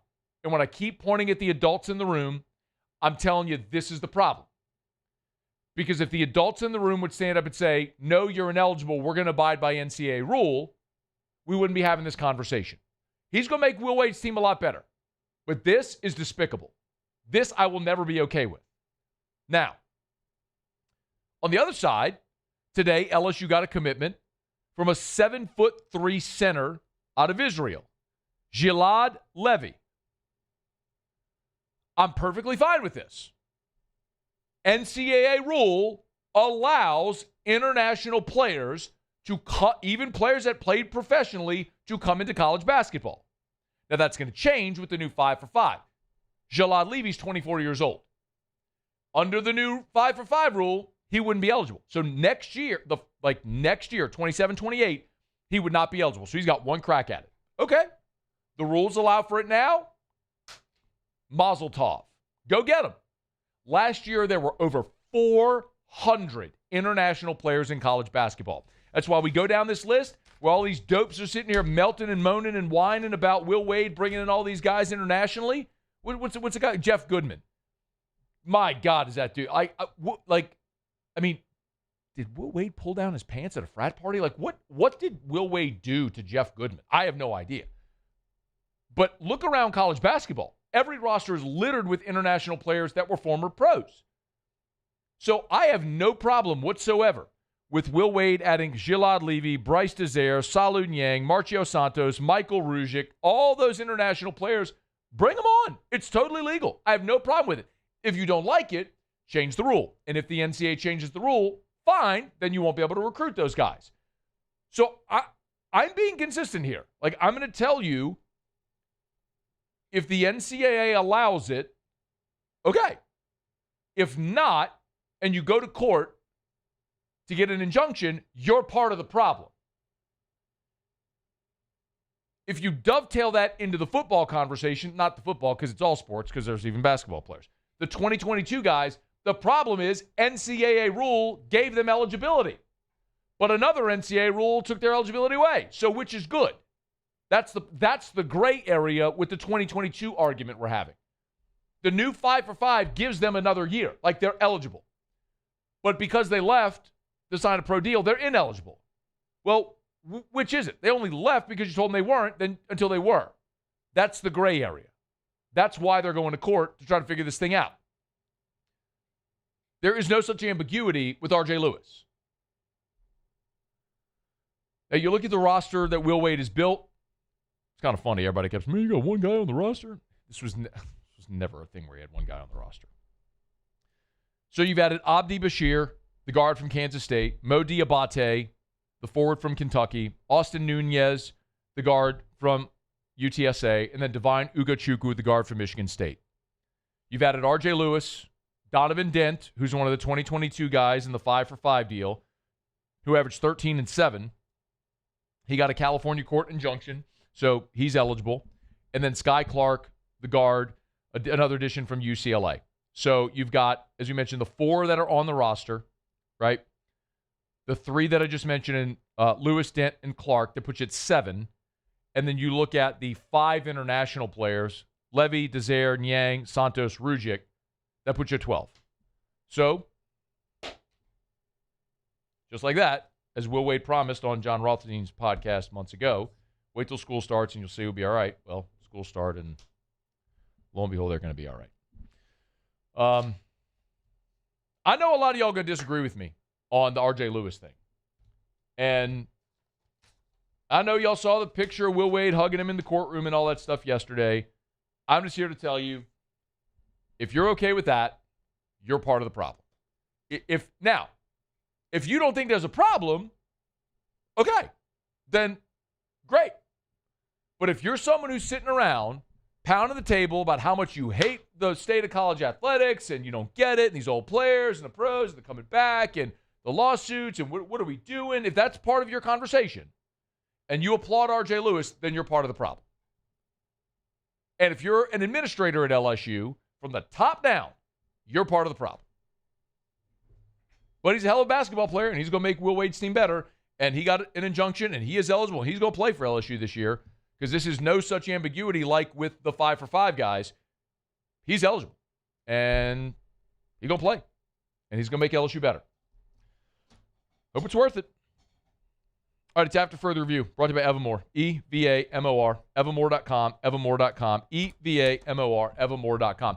Go to the website, evermore.com. You can find a store that sells Evermore at evermore.com. Just type in your zip code. They'll help you out, evermore.com. Or you can buy it online. They'll ship it to you, evermore.com. 20-ounce, 32-ounce, 64-ounce bottles. I personally buy the 4 packs of the 64-ounce bottles. But find whatever you like. This is what I keep in my office upstairs. If you go in the little, like the hutch behind my, the shelving thing behind my desk, open up the bottom left drawer, I got like 4 packs of these is what I buy. At our house, though, we get the 20-ounce bottles, put them in the outside fridge. So you do you. Just drink Evermore. E-V-A-M-O-R, evermore.com, evermore.com. All right, y'all, it's After Further Review. Thanks for hanging out with us here on the Tuesday edition of AFR, powered by Sunshine, your hometown John Deere dealer in Louisiana. Ross Jackson in 15 minutes from right now. Daquan Wright, the tight end from, Ole Miss to the Eagles to the Browns to LSU. He spoke today on an interview with WMAZ Television, and we'll let you hear what Daquan Wright had to say here in about 30 minutes from right now. We got a lot to do. Muse will do Tigers and the Pros next. It's AFR. AFR. Y'all, we are starting to see. Look, let me say real quick. I know it's 100 degrees outside. All right, so let me not get ahead of myself. But we're inching closer to September, which means we're closer to seeing the seasons change, and it's time to start thinking about fall. Those fall vegetable gardens, your fall planting.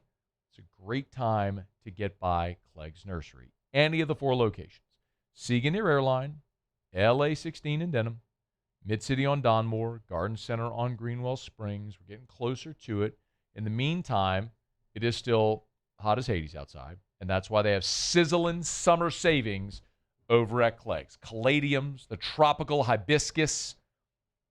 Get them all right now over at Clegg's Nursery. Y'all know Erica loves that dippledinia. That's her flower. We got them all over the house. Clegg's Nursery.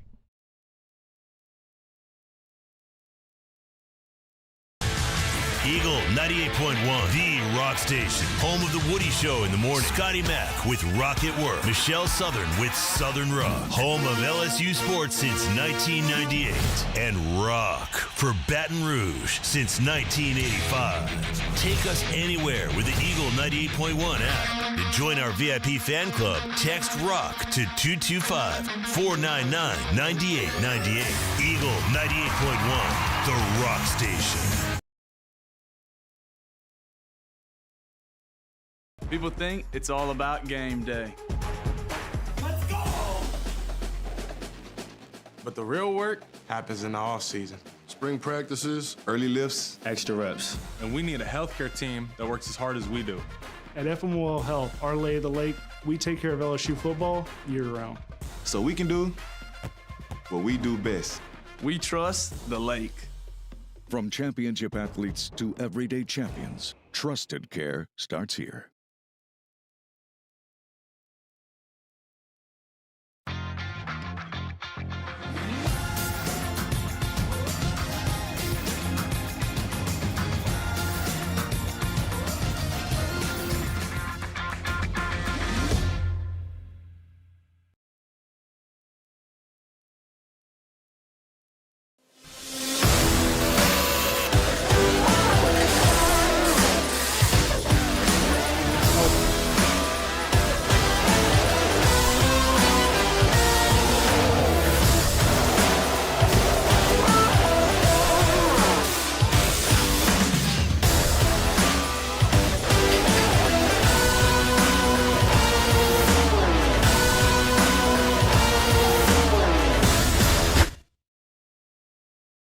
Brought to you by Proform Steel, proformla.com. Proformla.com. That's the website. You want to get a quote. Oh, I should say, a quote for what? A quote for a metal building. That's what they do at Proform Steel. Proformla.com. So maybe you need a shed in your backyard. Or maybe you're a great big giant commercial or industrial company. You need a big commercial or industrial facility with a giant metal building. You want Proform Steel. So there's a lot of advantages to using Proform Steel. Quicker lead times because everything's in-house. They fabricate everything in-house. All American-made products, too, by the way. And free delivery on anything. If you buy a metal building from Proform Steel, no matter the size, they will deliver it for free. So go to the website, hit request a quote, put in your specs. Someone will call you today with a quote. It's Proform Steel. ProformLA.com. ProformLA.com. After further review, powered by Sunshine, your hometown John Deere dealer in Louisiana. She says she's got a dream, and I ask what it is. She wants a little farm and a yard full of kids. All right, rolling along here, wrapping up hour number 2. Ross Jackson in about a dozen minutes from right now. Right now, Muso as Tigers in the pros. Tigers in the pros. They still bleed purple and gold. They're just really rich now. All right, today at Bengals practice, Jamar Chase, he went down, landed awkwardly trying to catch a pass, and limped off the field without assistance from the medical staff. He spoke to the trainers, never left the field, but was held out of the rest of practice.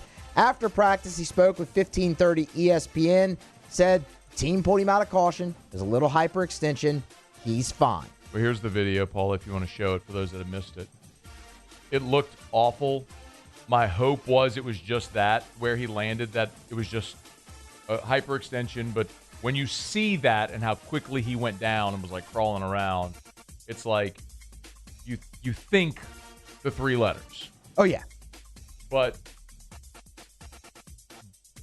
hopefully it's just a hyperextension. That's what he says. We'll continue to monitor that and imagine he won't be practicing very much here lately and probably won't see a snap in the final preseason game. He shouldn't see a snap in any of them, but keep you updated there on Jamar Chase. The Lions have placed linebacker Damone Clark on injured reserve. That ends his season here on Tuesday. Undisclosed injury that took place early in training camp for Damone Clark. Actually, when that injury happened, the Lions went and signed Devin White. So Devin White is now also a member of the Lions, but the move to IR for Damone Clark allowed them to sign a center that they needed as well because their center's out for 8 weeks. Major League Baseball, Dylan Cruz, big win for the Nationals last night by 10 over the Rockies. Cruz scored a run, drove in a run, and walked 3 times in that ball game. Again, 13-3, the Nats over the Rockies.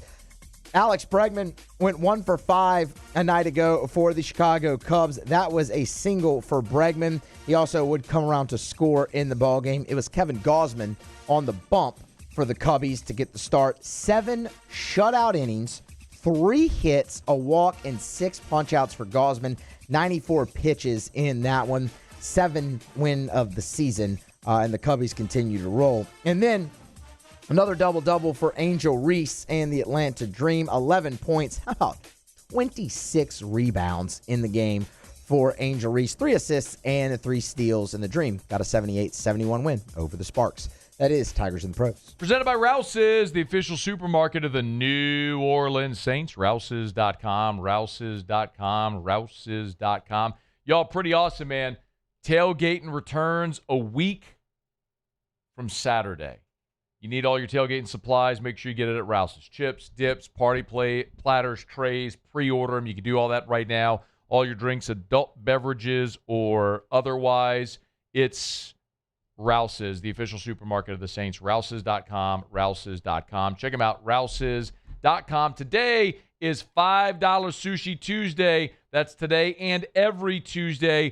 Grab select sushi rolls for just $5 at most Rouse's markets. Rouse's.com, Rouse's.com. 76 locations from Lake Charles to Orange Beach and points in between. Get on by Rouse's. Rouse's, this feels like home. Okay,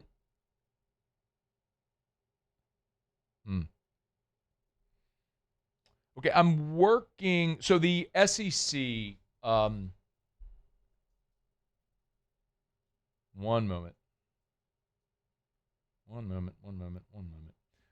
Excuse me. The SEC leadership, as we mentioned, is meeting in Birmingham. So two days of meetings that was already scheduled. And they were supposed to talk about like autonomy, like self-governance, which was a heavy talking point at SEC Media Days. Well, with all of what's happened here with the players and the 2022 guys and the 5-for-5 and all that, a lot of these conversations have shifted to that.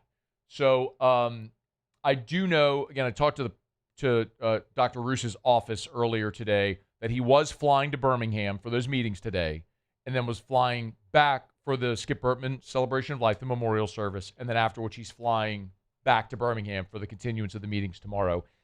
Trying to get an update on what's happening at those meetings. If we do, we'll certainly pass it along to you here within the next hour or so. All right, it's after further review. Apologies, I just thought I might have had a message coming through.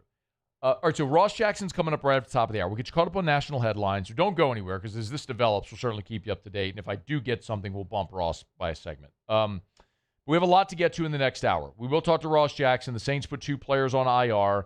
Daquan Wright spoke to WMAZ television earlier today. So interested in that conversation, what Daquan Wright had to say on the record here about the possibility of returning for a 5th year and playing for LSU and all that stuff.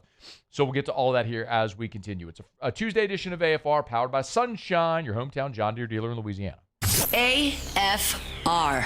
If you want to see 2020, call 924-2020, 924-2020, or go to WilliamsonEye.com for the Williamson Eye Center. Williamson Eye Center has locations all over Greater Baton Rouge. Of course, Connells Park in Baton Rouge on Bluebonnet as well, by Bluebonnet and Hennessy. They also have Ascension Parish, Livingston Parish, the River Parishes, Zachary. It's the Williamson Eye Center. So no matter where you are in Greater Baton Rouge, you need your annual eye exam, Williamson Eye Center, because you should always get your annual eye exam.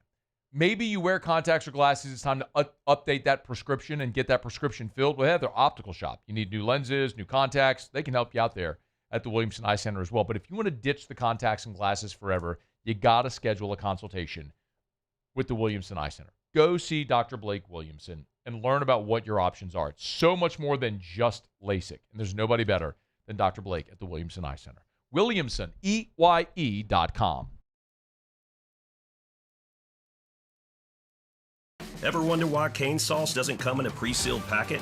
It's because it's made fresh inside every Raising Cane's every single day. Because when you make it right, you can taste it in every bite. Raising Cane's chicken fingers. One love.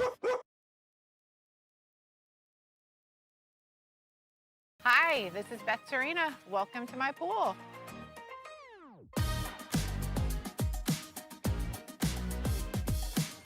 The first time I saw this beautiful pool, it exceeded every expectation that I had. They were able to get everything we wanted in this pool. It is a beautiful pool. We live out here, we eat out here, we watch TV out here. This is like our living room outside. We love this pool and everything about it. When we decided to build our pool, we called a great friend who is one of the best pool builders in the country in North Louisiana, and we said, who would you choose to build a pool in Baton Rouge? And without a hesitation, he told us Russell Pools. He said their history, tradition of great builds, great pools was unmatched. So of course, who did we call? Russell Pools. The advice I would give to anyone looking to build a pool is first call Russell Pools. They'll do an incredible job. It'll be incredibly organized. It'll be time efficient, and you will have your pool in no time.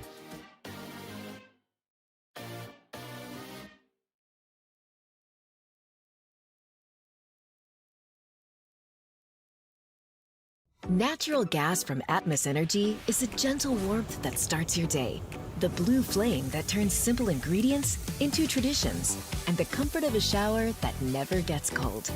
Natural gas is the energy that brings your home to life by fueling backyard fun, cozy moments, and bringing people together. Natural gas fuels the moments that make a house a home. Atmos Energy, your natural gas company.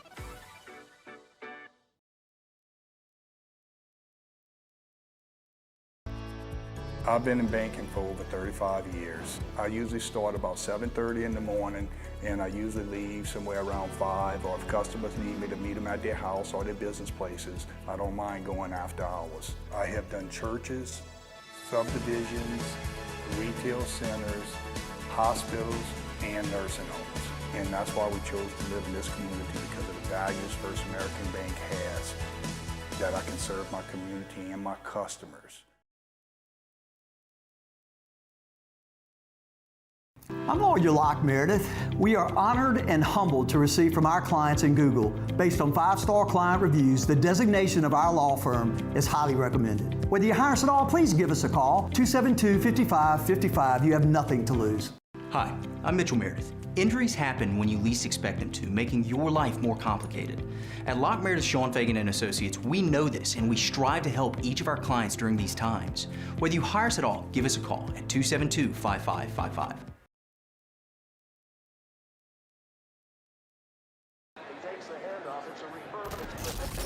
When you can't rely on technology.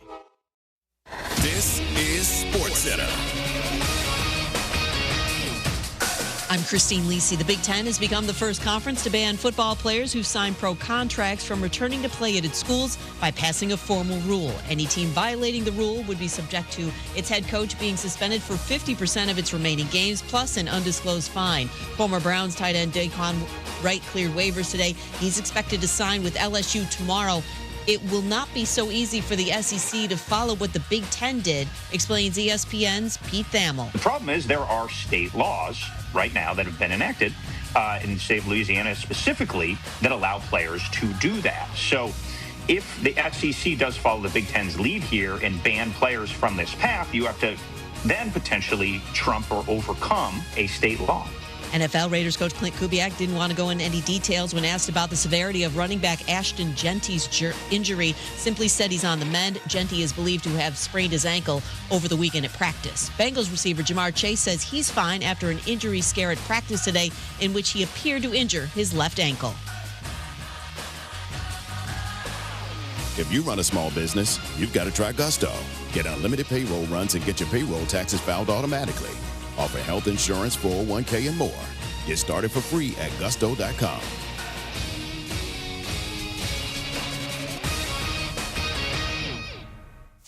Matt Moscona. I'm very important. After further review. Say it one more time. After further review with Matt Moscona. And here we go. Live from the Raising Cane studio. Let's rock!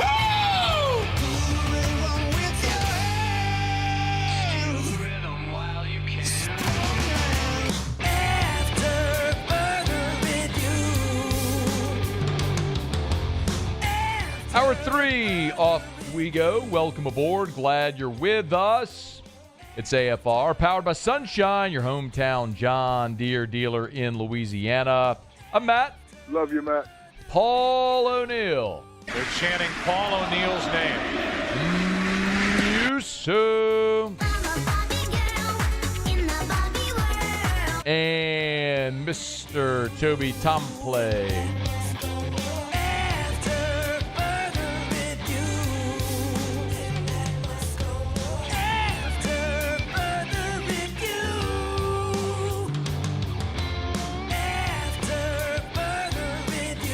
All right, we're here. Glad you are as well. It's 5 o'clock. Quitting time. Glad you're driving home with us. As I understand it, the SEC leadership, we're going to go to Ross Jackson in just a second. The SEC leadership is, I don't know if they've adjourned yet for the day, but we're keeping an eye on this. I do believe they will at some point release a statement after today's meetings, and apparently it's not going in LSU's favor. What that means, I don't know, but we'll be on the lookout for that. If it does break here while we're on air, we'll certainly talk about it. But again, as we sort of clear the deck and understand, there are the 16 football players that were granted an injunction last week in a Baton Rouge courtroom. They were granted a TRO, temporary restraining order. Their preliminary injunction hearing is Monday. The Big Ten has announced a new rule today whereby players cannot go from the NFL back into the Big Ten. If they do, the coach could be suspended for half the season, and the institution could be levied a fine. I don't know what the SEC is planning, so we'll wait and see what it is, but I do think we're going to hear something possibly as early as this evening, maybe imminently. So if I find out more, we'll certainly pass it along. All right, it's After Further Review. Thanks for being here with us. Ross Jackson, good enough to hang out with us. Yo, man, how are you? Hey, dude, doing great. Thanks for having me. You're going to get sick of talking to me.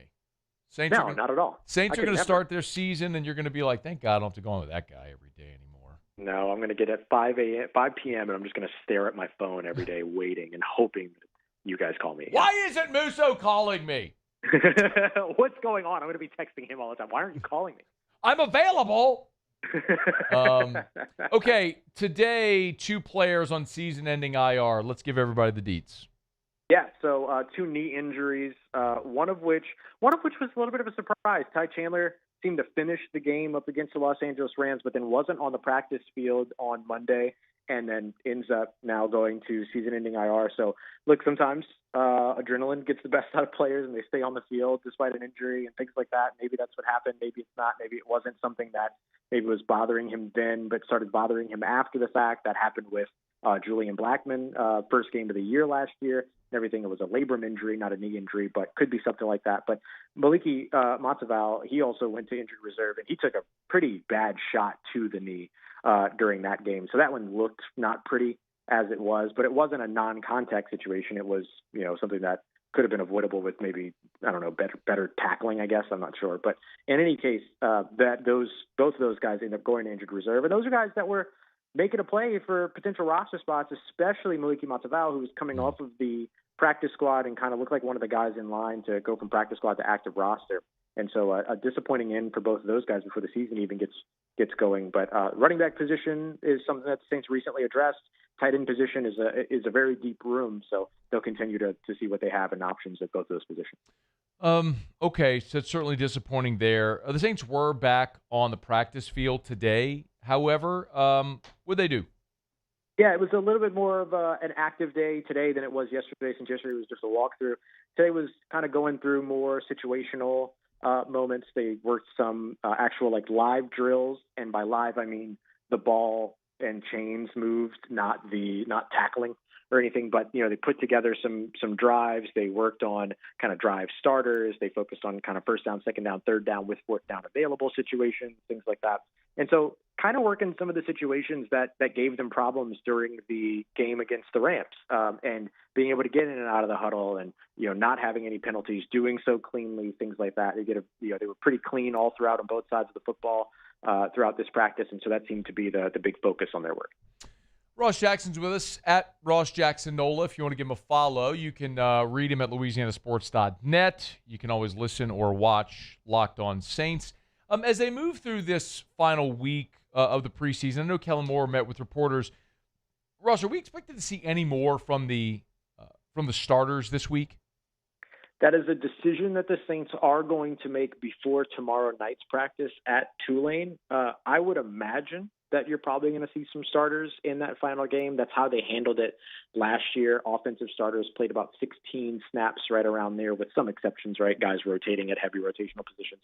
And then defensively around 20 some odd snaps, similar situation there with some heavier rotational situations in there too. But I think that there's some value in getting their starters out there and giving them the exposure and kind of getting into rhythm. Obviously, the injury risk is very real, especially with the amount of injuries this team has dealt with over the course of the season. But I do think that there's value in getting the starters out there. I would be a little bit surprised if we didn't see the starters, but that's not to say that we won't, or that we certainly will, right? So they're going to make that decision, though, before they go into the Ullman Stadium practice tomorrow. And so we'll be able to get a clear answer on that tomorrow night. That night practice at Ullman is always a pretty cool scene with the fans there. And it is one of the really genuinely cool things about the preseason. What should fans go into that practice or afterwards looking at the reports be keeping an eye out for? Yeah, I think you're looking for, obviously, the team stay healthy. I think that's a big one. At this point, you're also hoping that Chris Olave is out on the field. Chris Olave left a little early from practice in today's practice, but the kind of positive update from Kellen Moore was that he just got the wind knocked out of him. And so ideally, with the wind knocked out of him, you're back on the practice field the next day. And so it could be a sign of them just trying to take it very easy with him and saying like, okay, we know what we need to know about you, kind of a situation. But certainly, you want to see him out on the practice field, at least around. And then I think outside of that, I think that it's watching the Saints rushing attack it's a very different rushing attack this year than it was last year. A little bit more zone heavy, a little bit more outside heavy, a little bit more expansive in that way, though not specifically that like it was back in 2024 where it was almost all outside of the tackles. And so, but the Saints rushing attack feels like it's expanded quite a bit. I think that can be fun for fans to watch. And then, guys like Chase Young and Carl Granderson just continue to have really incredible camps. They were great again today. And so I think that's going to be a lot of fun for fans to watch. And then maybe a three-way kicking competition between Charlie Smith, Tanner Brown, and then the addition of Daniel Carlson.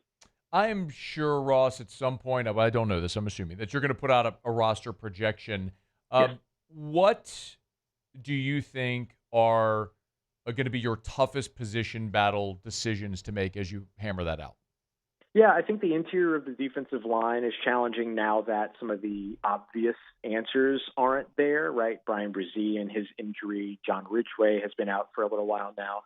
And so I think that's going to be a little bit tough. And there's been a lot of guys like Christian Boyd, for instance, who maybe might have been left off of a roster earlier on in the season or in the offseason who has done really well for himself to earn a roster spot this season. So I think that's going to be one.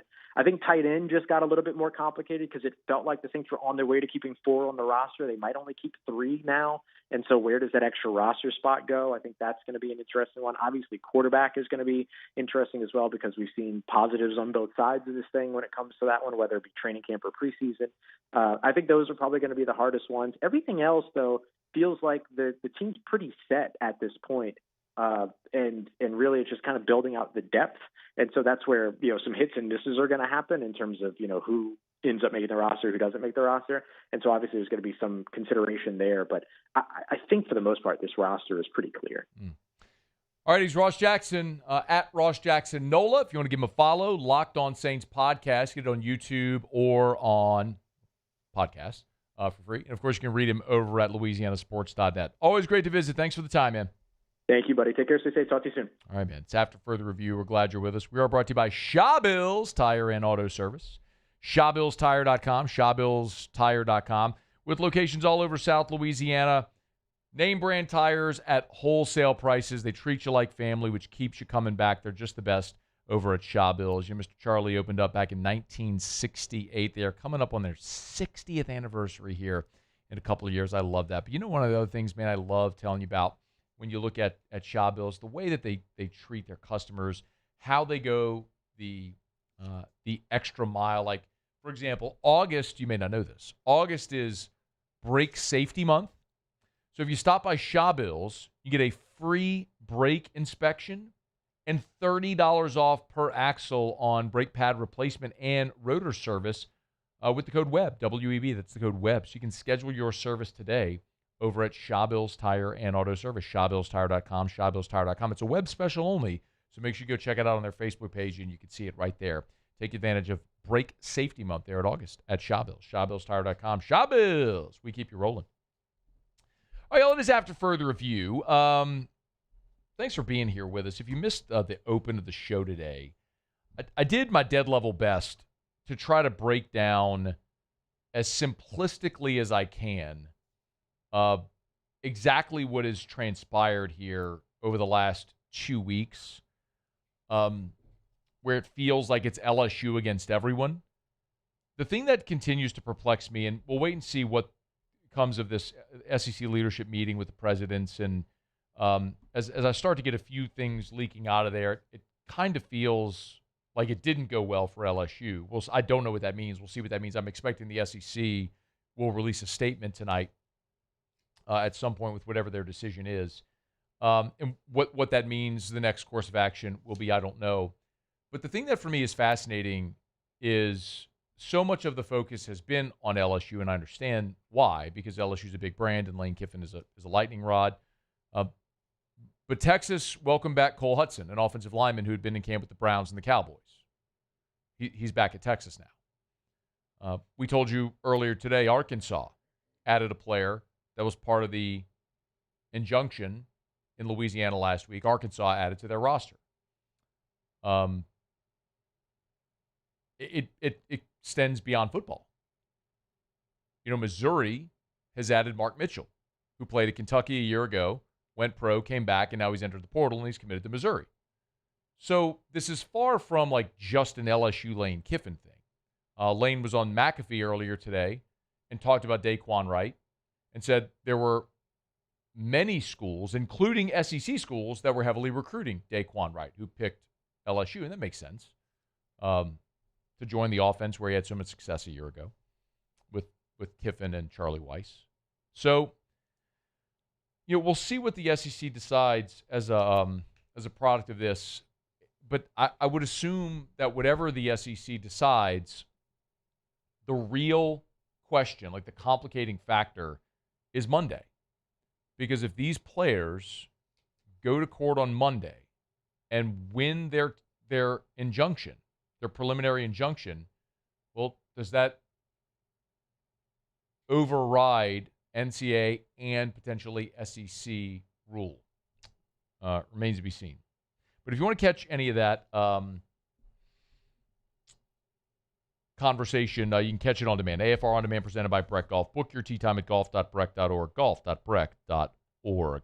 Okay, it's after further review. By the way, the doors open in 45 minutes over at the PMAC for the celebration of life for Skip Bertman. Ceremony begins at 7 p.m. Again, doors at 6, celebration at 7 there at the Maravich Center. Let me knock out a quick break. Speaking of Daquan Wright, he did give an interview to WMAZ television. First public comments from any of these players who were granted their TRO and then committed to LSU. So you'll hear from Daquan Wright next on AFR. After further review. I love telling you about Duplessis Pools because if you've ever thought of putting in a pool, Duplessis Pools can make that dream a reality, and they make it so seamless. Listen, I say it often, like there's a lot of pool companies that'll build you a beautiful pool. And that's true, just like the quote-unquote Instagrammable pools. Lots of companies do that, and Duplessis is no exception. They'll build you a beautiful pool. The differentiator, of course, is they're going to build you a beautiful pool that lasts. That's why they offer the 10-year workmanship warranty. But also, they make the process so easy at Duplessis Pools. Like, go to the website, duplessispools.com. On the homepage, there's Pick Your Pool. Select that.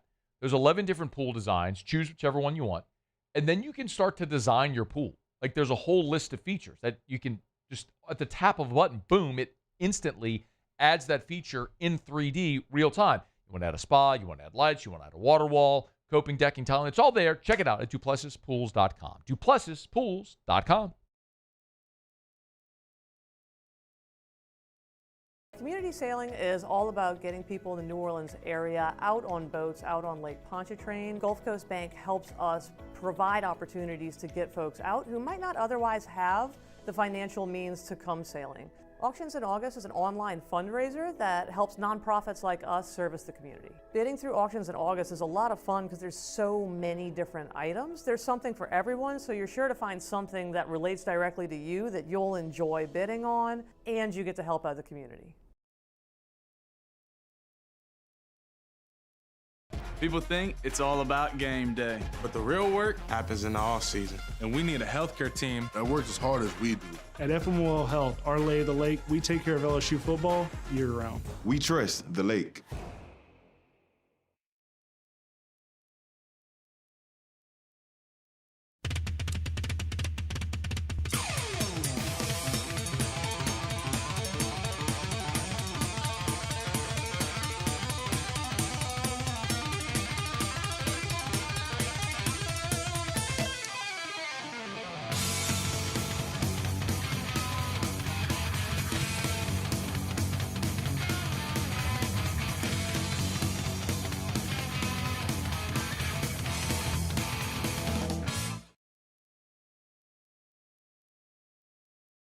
If your office is experiencing performance issues like slow networks, jammed printers, or disappearing files, Advanced Office Systems may be right for you. With powerful IT solutions, print management, document imaging, and security systems, they help offices regain confidence naturally. Side effects may include uncontrollable efficiency, smoother workflows, and a sudden burst of office joy. Say goodbye to those emotional breakdowns in the supply closet and get back on track with Advanced Office Systems.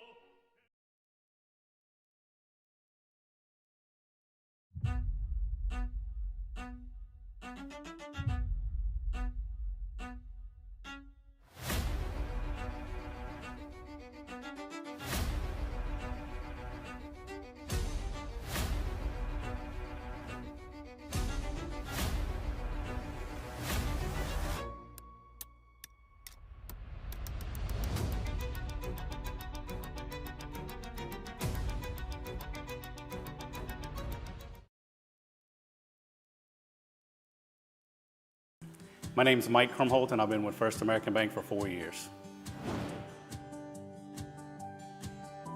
What makes First American Bank special is we're able to offer all the products and services that any other big bank can offer. What sets us apart is being able to give that small town feel that someone can pick up. After further review, powered by Sunshine, your hometown John Deere dealer in Louisiana. Tractor sexy, it really turns her on. She's always staring at me. It is kind of crazy. I try not to let it bother me too much, but I know like I be on social media, so it's like I'm gonna see it. People's gonna send it to me, bring it up. But I mean, it doesn't really bother me. I don't really think too much of it. Like, I mean, hey, if they want something to talk about, they got something to talk about. So it's all good to me. That is LSU tight end commitment, Daquan Wright, in an interview with WMAZ television, talking about seeing his name all over national news. Daquan Wright did today clear waivers. So remember the story, the Cleveland Browns waived Daquan Wright.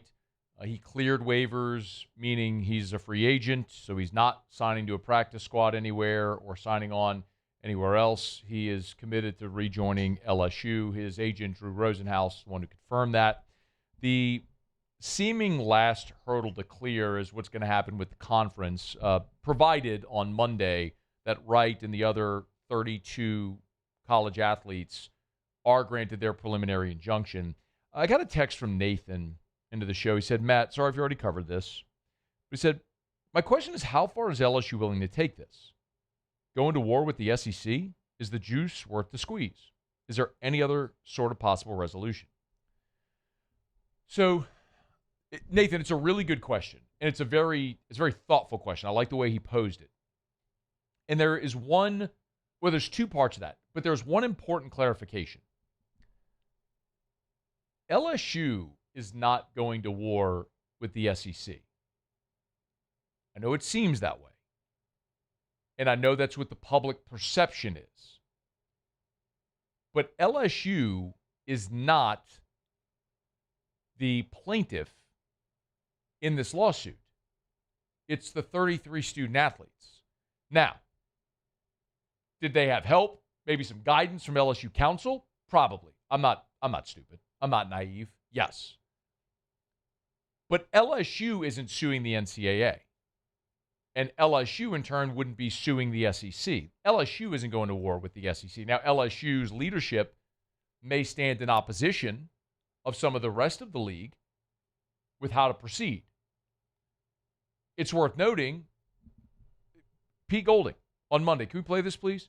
Pete Golding on Monday basically said the same thing Lane Kiffin did.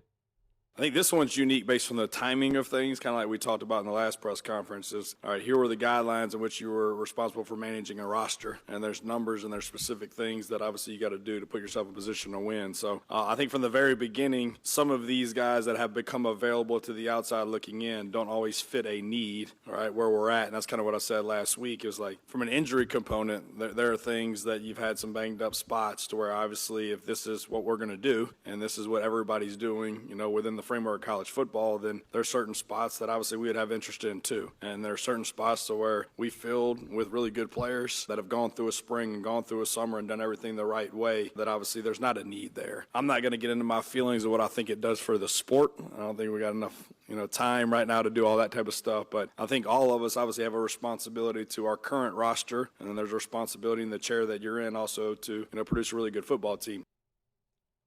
I mean, Lane Kiffin and Pete Golding and Ryan Day are all publicly saying the same thing. Like, you can tell they're all saying the same thing. They all acknowledge it's weird and icky and the timing and all, it's uncomfortable, while also recognizing if you got players that are eligible and you got a position of need, you owe it to your team, your roster, the chair you're in, as he put it, to go put the best team out there. So there's the other part of the question that Nathan asked. There was the one part about LSU going to the war with the SEC.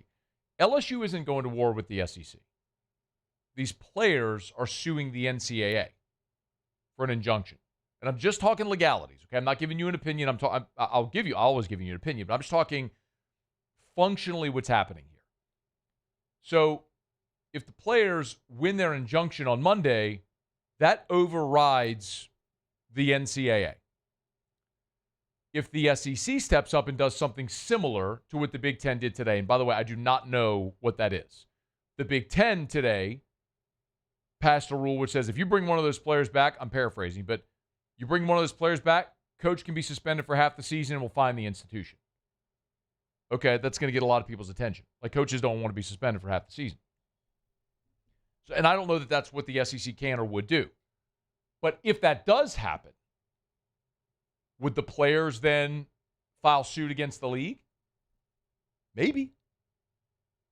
In LSU's position, like you heard Lane Kiffin say it today. Can you play Kiffin again on McAfee? This was Kiffin on McAfee when he was talking about injunctions and like following injunctions.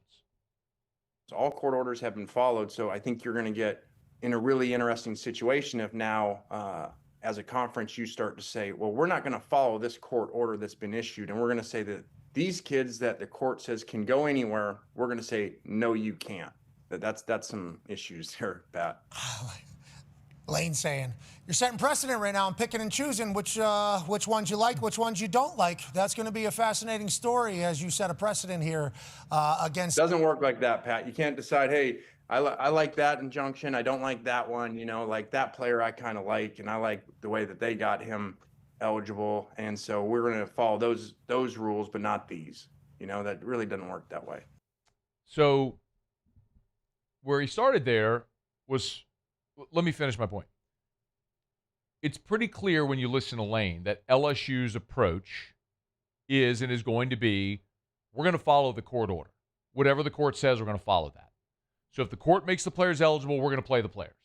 If the court says the players are ineligible, then we're not going to play the players. That's what I surmise listening to Lane and talking to people within the LSU athletic and university administration. Like, that's going to be their approach. LSU is saying, we're going to follow the court order. So these players got a TRO, we're going to take them.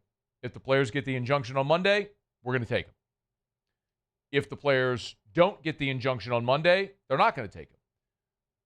But then that begs the question, if on Monday the players don't get the injunction, do they then go sue the sue the SEC?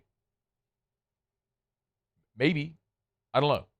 Which goes to the other point that Nathan asked, is the juice worth the squeeze? Like, how far are you willing to take it? And, you know,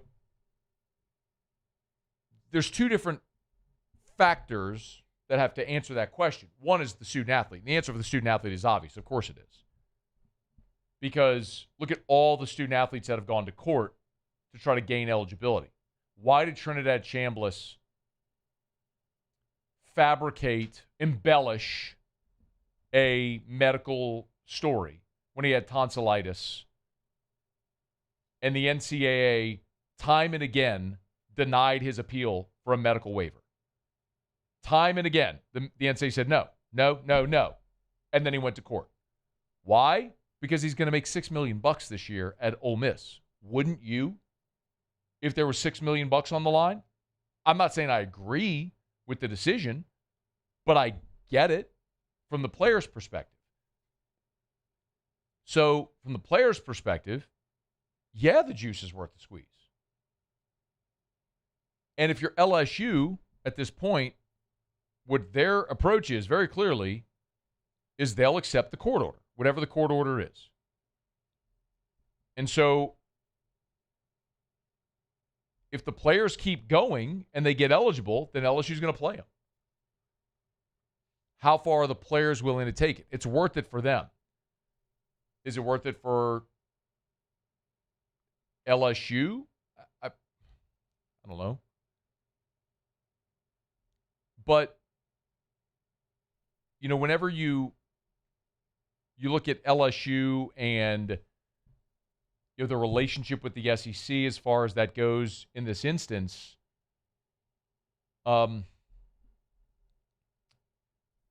That's kind of it's tough. Like, that's kind of the really tricky part in this one. Is there any other sort of possible resolution? In barring the players just walking away, like, I don't think there is. Now,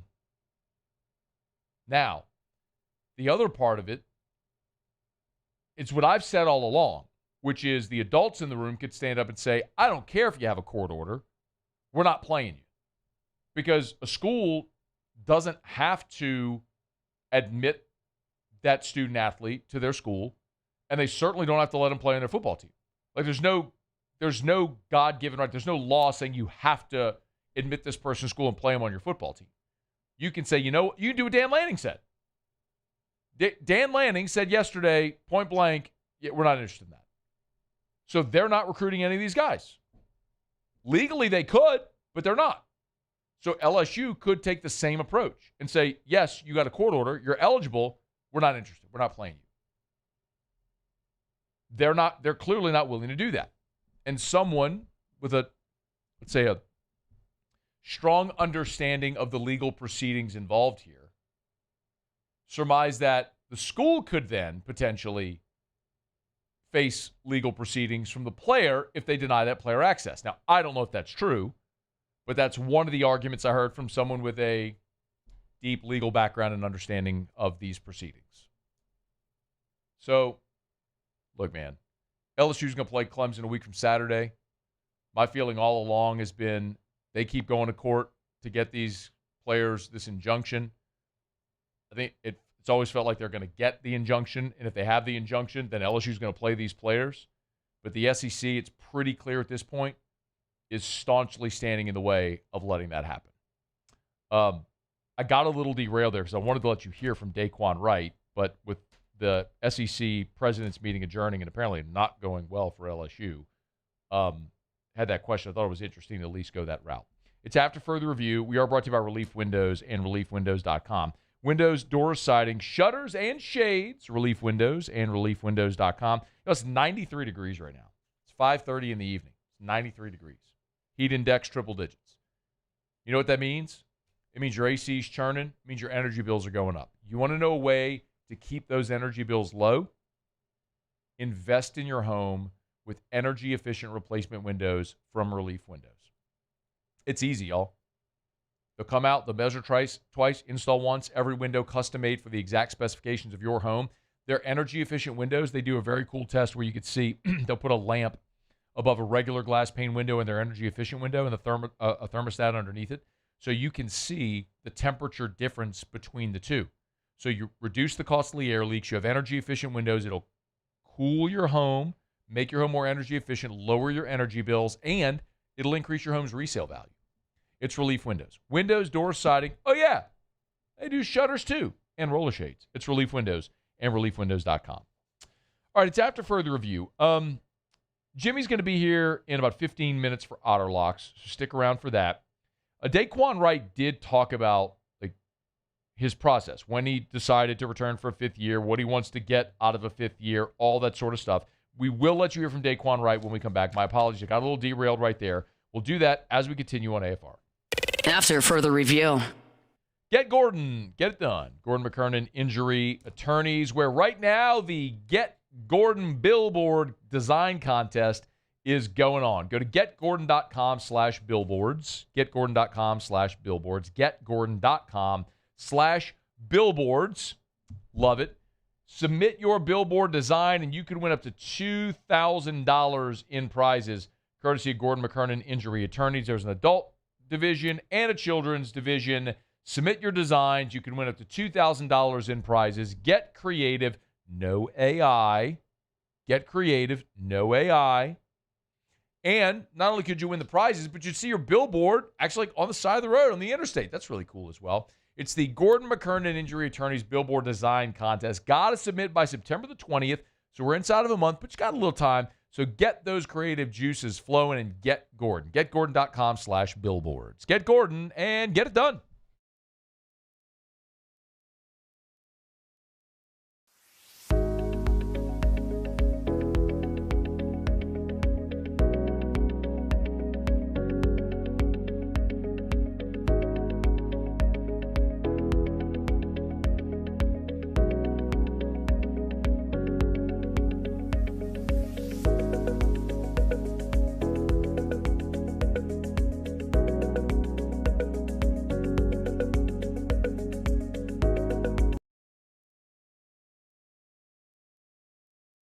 Jordan Faber here with some exciting news. Faber Automotive has officially arrived.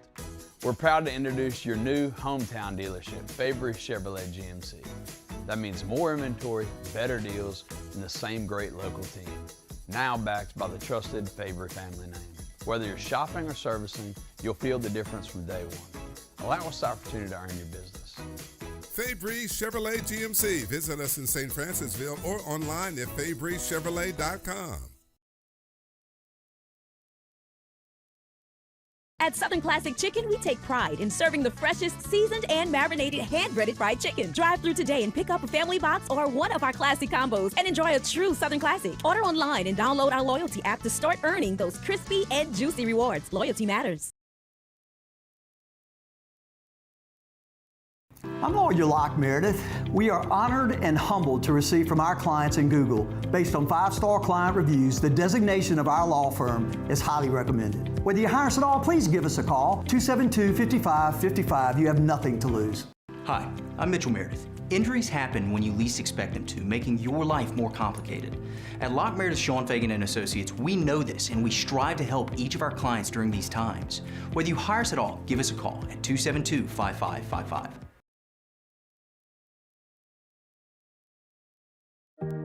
Who bears the standard? Who sets the bar?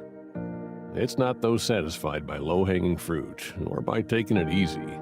Now the standard is set by the best of us, by those who work hard. Dig deeper. Give more. At Sunshine, we're proud to provide John Deere products that work hard for you, the standard bearers. Find the dealer nearest you at sunequip.com.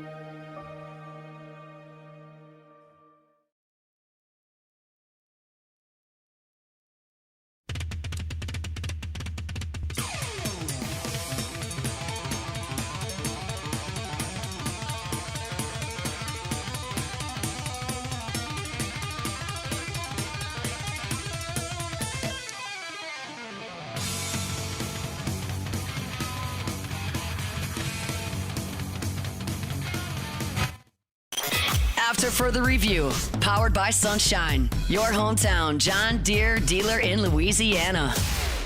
She likes the way it's pulling while we're tilling up the land. She's even kind of crazy about my farmer's tan. Daquan Wright did an interview with WMAZ Television, his first public comments since committing to LSU, and kind of went through the process and talked about when he considered returning for a fifth year.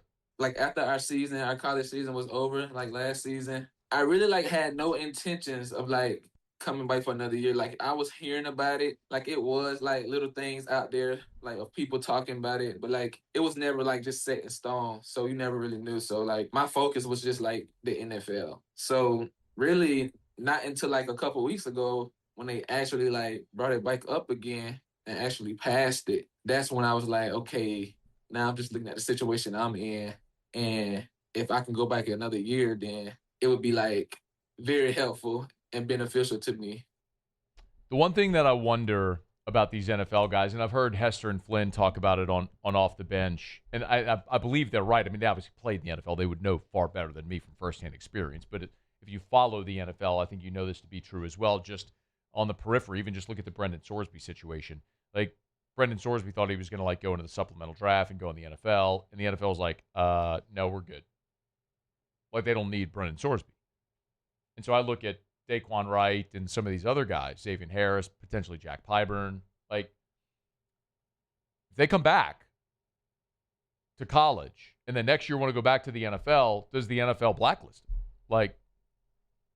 Oh, we're good. The NFL doesn't need Daquan Wright. The NFL doesn't need Xavier Harris. The NFL doesn't need Jack Pyburn or any of these guys. Like, it may long-term be a detriment for the short-term gain of making some money for one more year in college. But then again, like, that may be more money than they ever would have made in the NFL if they don't make a roster. But Wright did talk about what he wants to get out of his 5th year.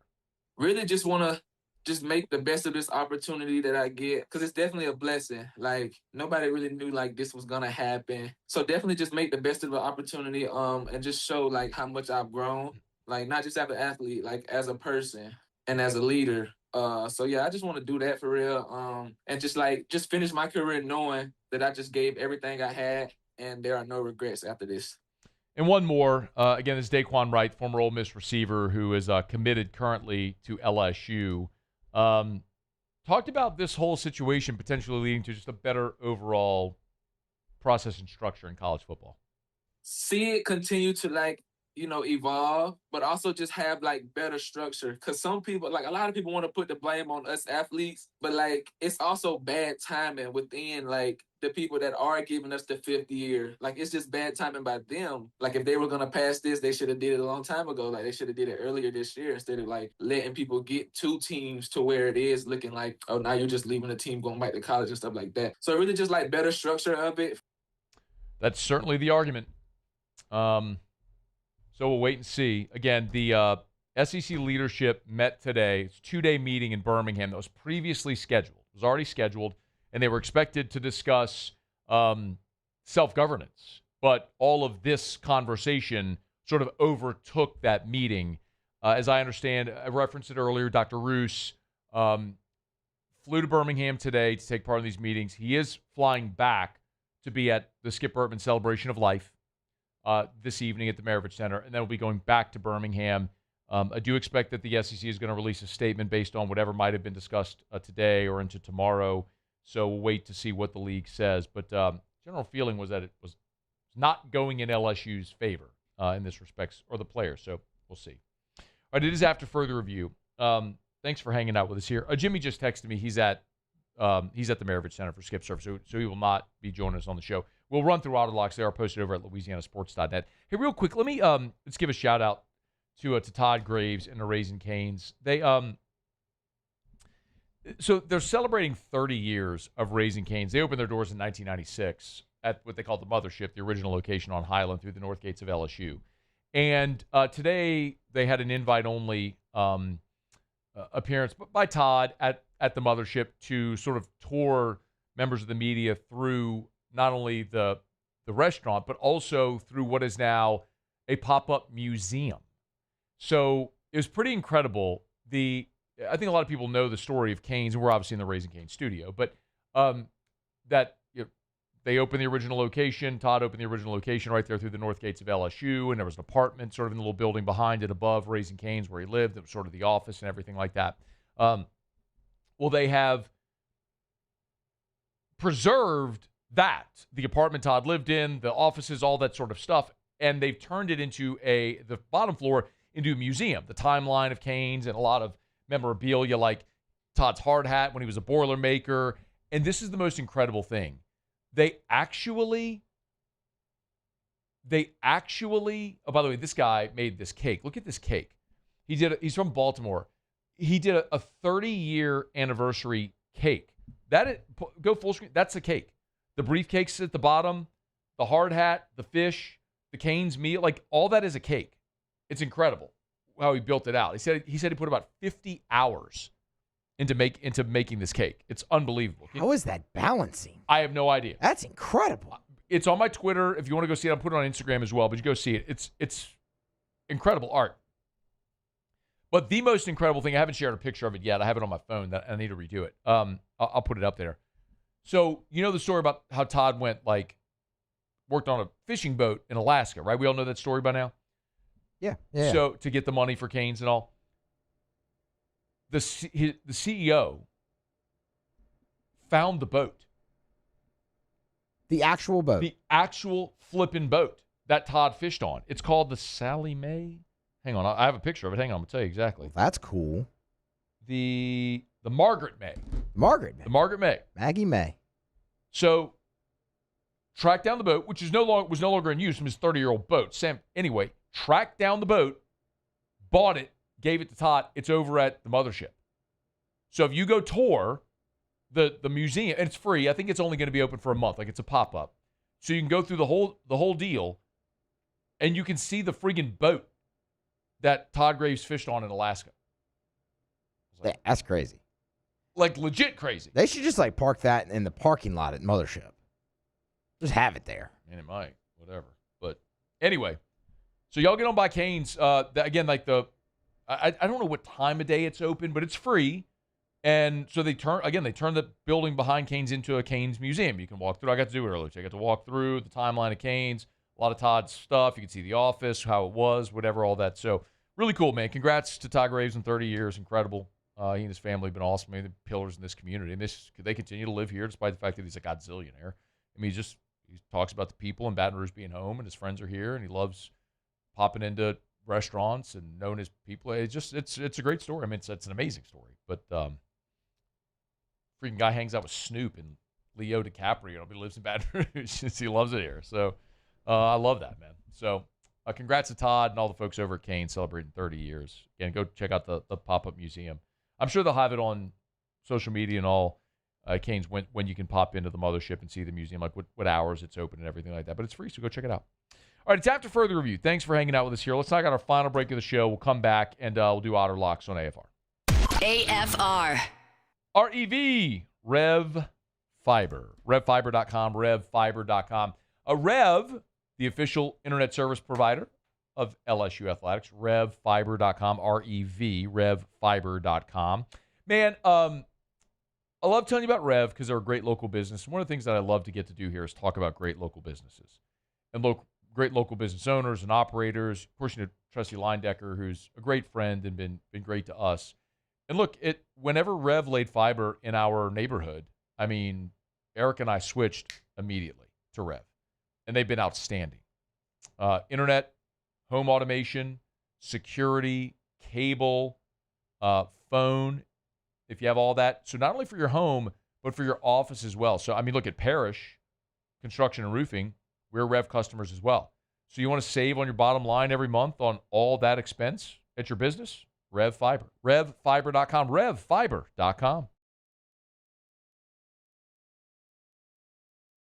Bayou Chrysler Dodge Jeep Ram has the new Ram 1500 truck on our lot now with $22,000 off MSRP. Plus the complimentary 7-year powertrain warranty that comes with all new Bayou Automotive vehicles. If you need sales or service, the crew at Bayou Automotive is going to do right by you.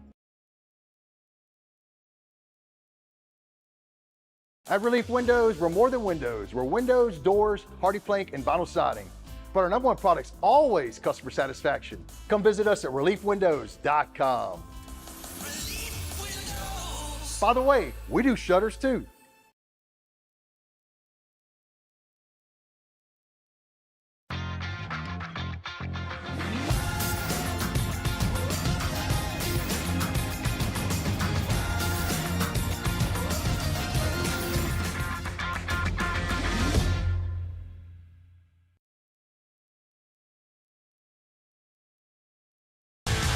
Eagle 98.1, the rock station. Home of the Woody Show in the morning. Scotty Mack with Rock at Work. Michelle Southern with Southern Rock. Home of LSU sports since 1998.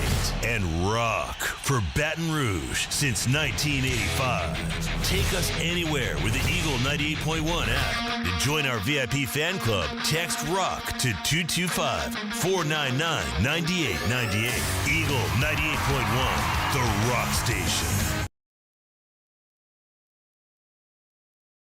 As a business owner, you're always focused on how you can improve the bottom line. Well, when was the last time you shopped your insurance coverage? Insurance Network of Louisiana can help.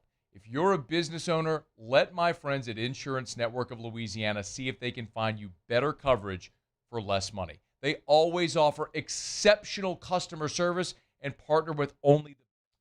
We're brought to you by River Parish Contractors, rpcontractors.com, rpcontractors.com. It's River Parish Contractors. They had a record-setting Q1 this year, they're 25 years in business, by the way. Opened their doors back in 2001. Record-setting Q1, record-setting Q2. They're on pace for a record-setting Q3. That's because, well, when you keep winning contracts and you keep having tons of work, you keep setting records. And right now, and it means you need people. They're hiring a diesel mechanic right now at River Parish Contractors. You want to learn more about that job or any of their openings? Go to the careers page at rpcontractors.com, rpcontractors.com. The other thing it means is they're going to keep you busy. Some companies, like, they may keep you employed for a couple of weeks or a couple of months. At River Parish Contractors, they got tons of work and they need you. You want to work overtime as much as you want, they got it. And great benefits and great people. And you're home every night with your family. River Parish Contractors. rpcontractors.com. After further review, powered by Sunshine, your hometown John Deere dealer in Louisiana.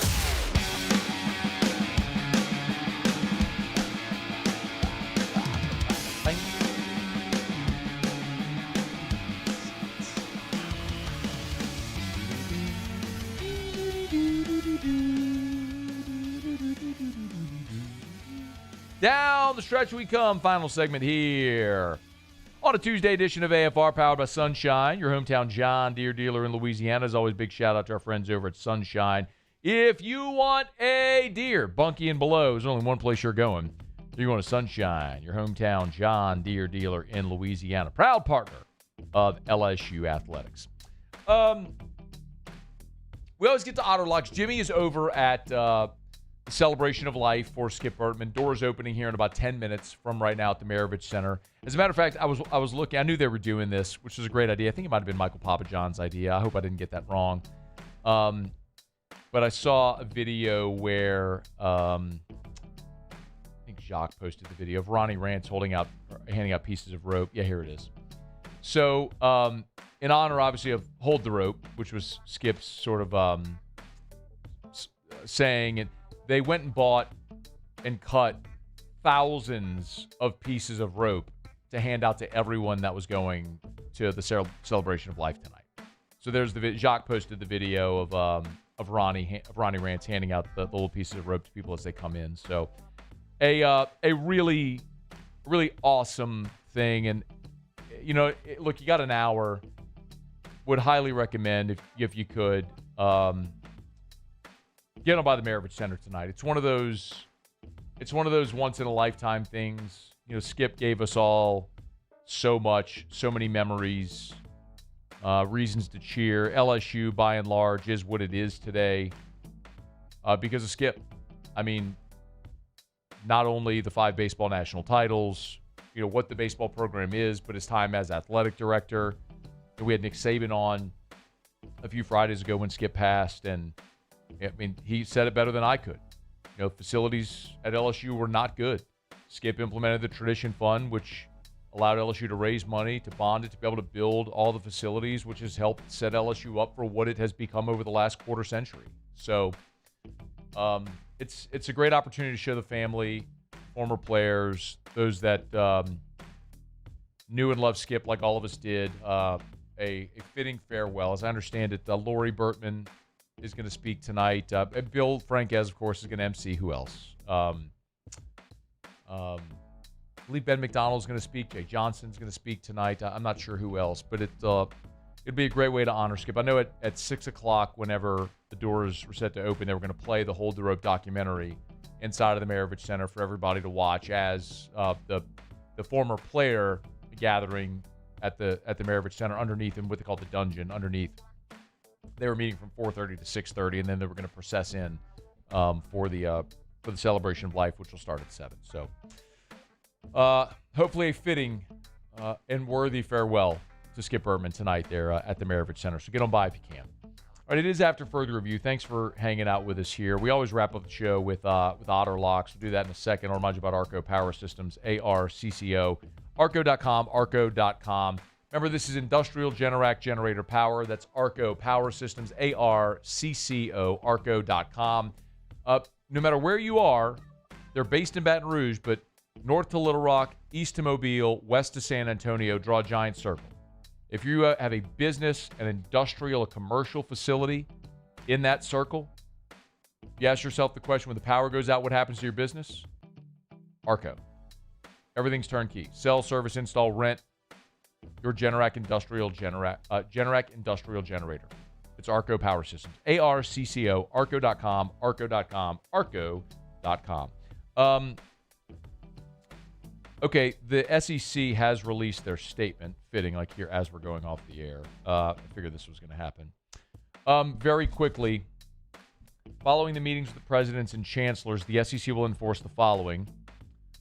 An institution is not permitted to have an athlete on its roster who's previously declared for the NFL, NBA, or WNBA draft. So this involves Will Wade's basketball program as well. Signed a contract with an NFL or other professional football league, NBA, G League, or WNBA or affiliate team, or been listed on an NFL or other professional football league, NBA, G League, or WNBA or affiliate roster. The commissioner is authorized to enforce this expectation with penalties against member institutions.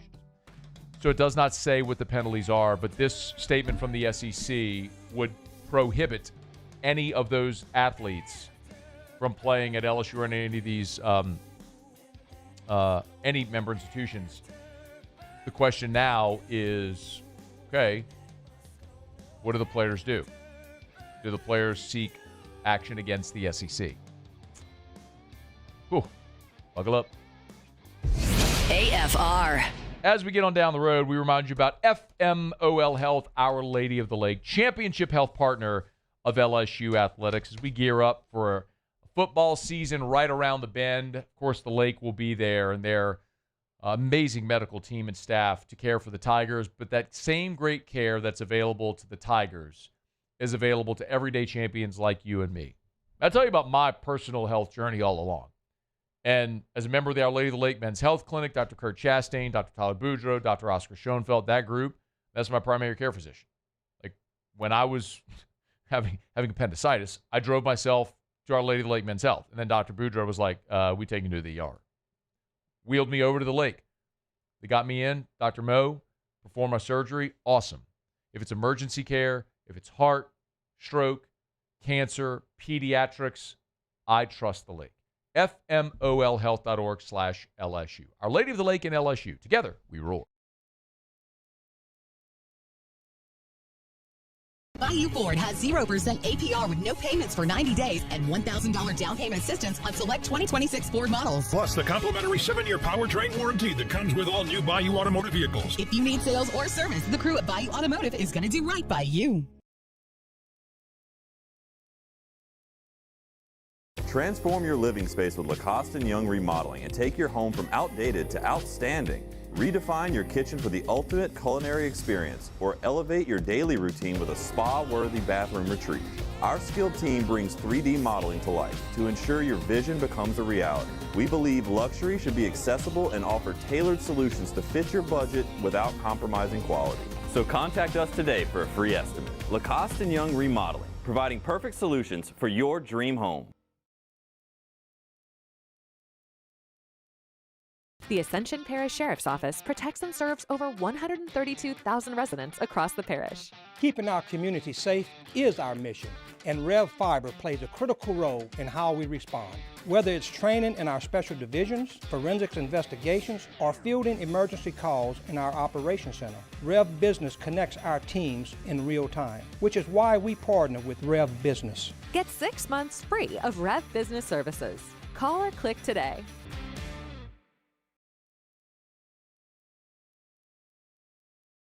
Hi, this is Beth Serena. Welcome to my pool.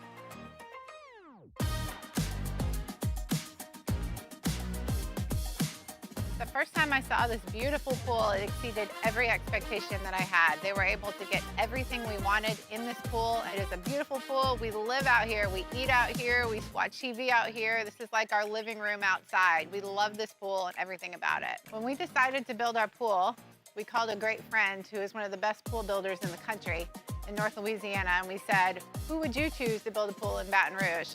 And without a hesitation, he told us Russell Pools. He said their history, tradition of great builds, great pools was unmatched. So of course, who did we call? Russell Pools.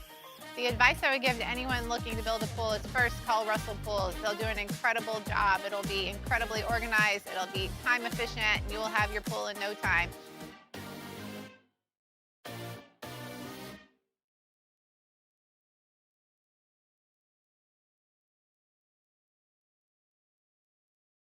People think it's all about game day, but the real work happens in the off season. And we need a healthcare team that works as hard as we do.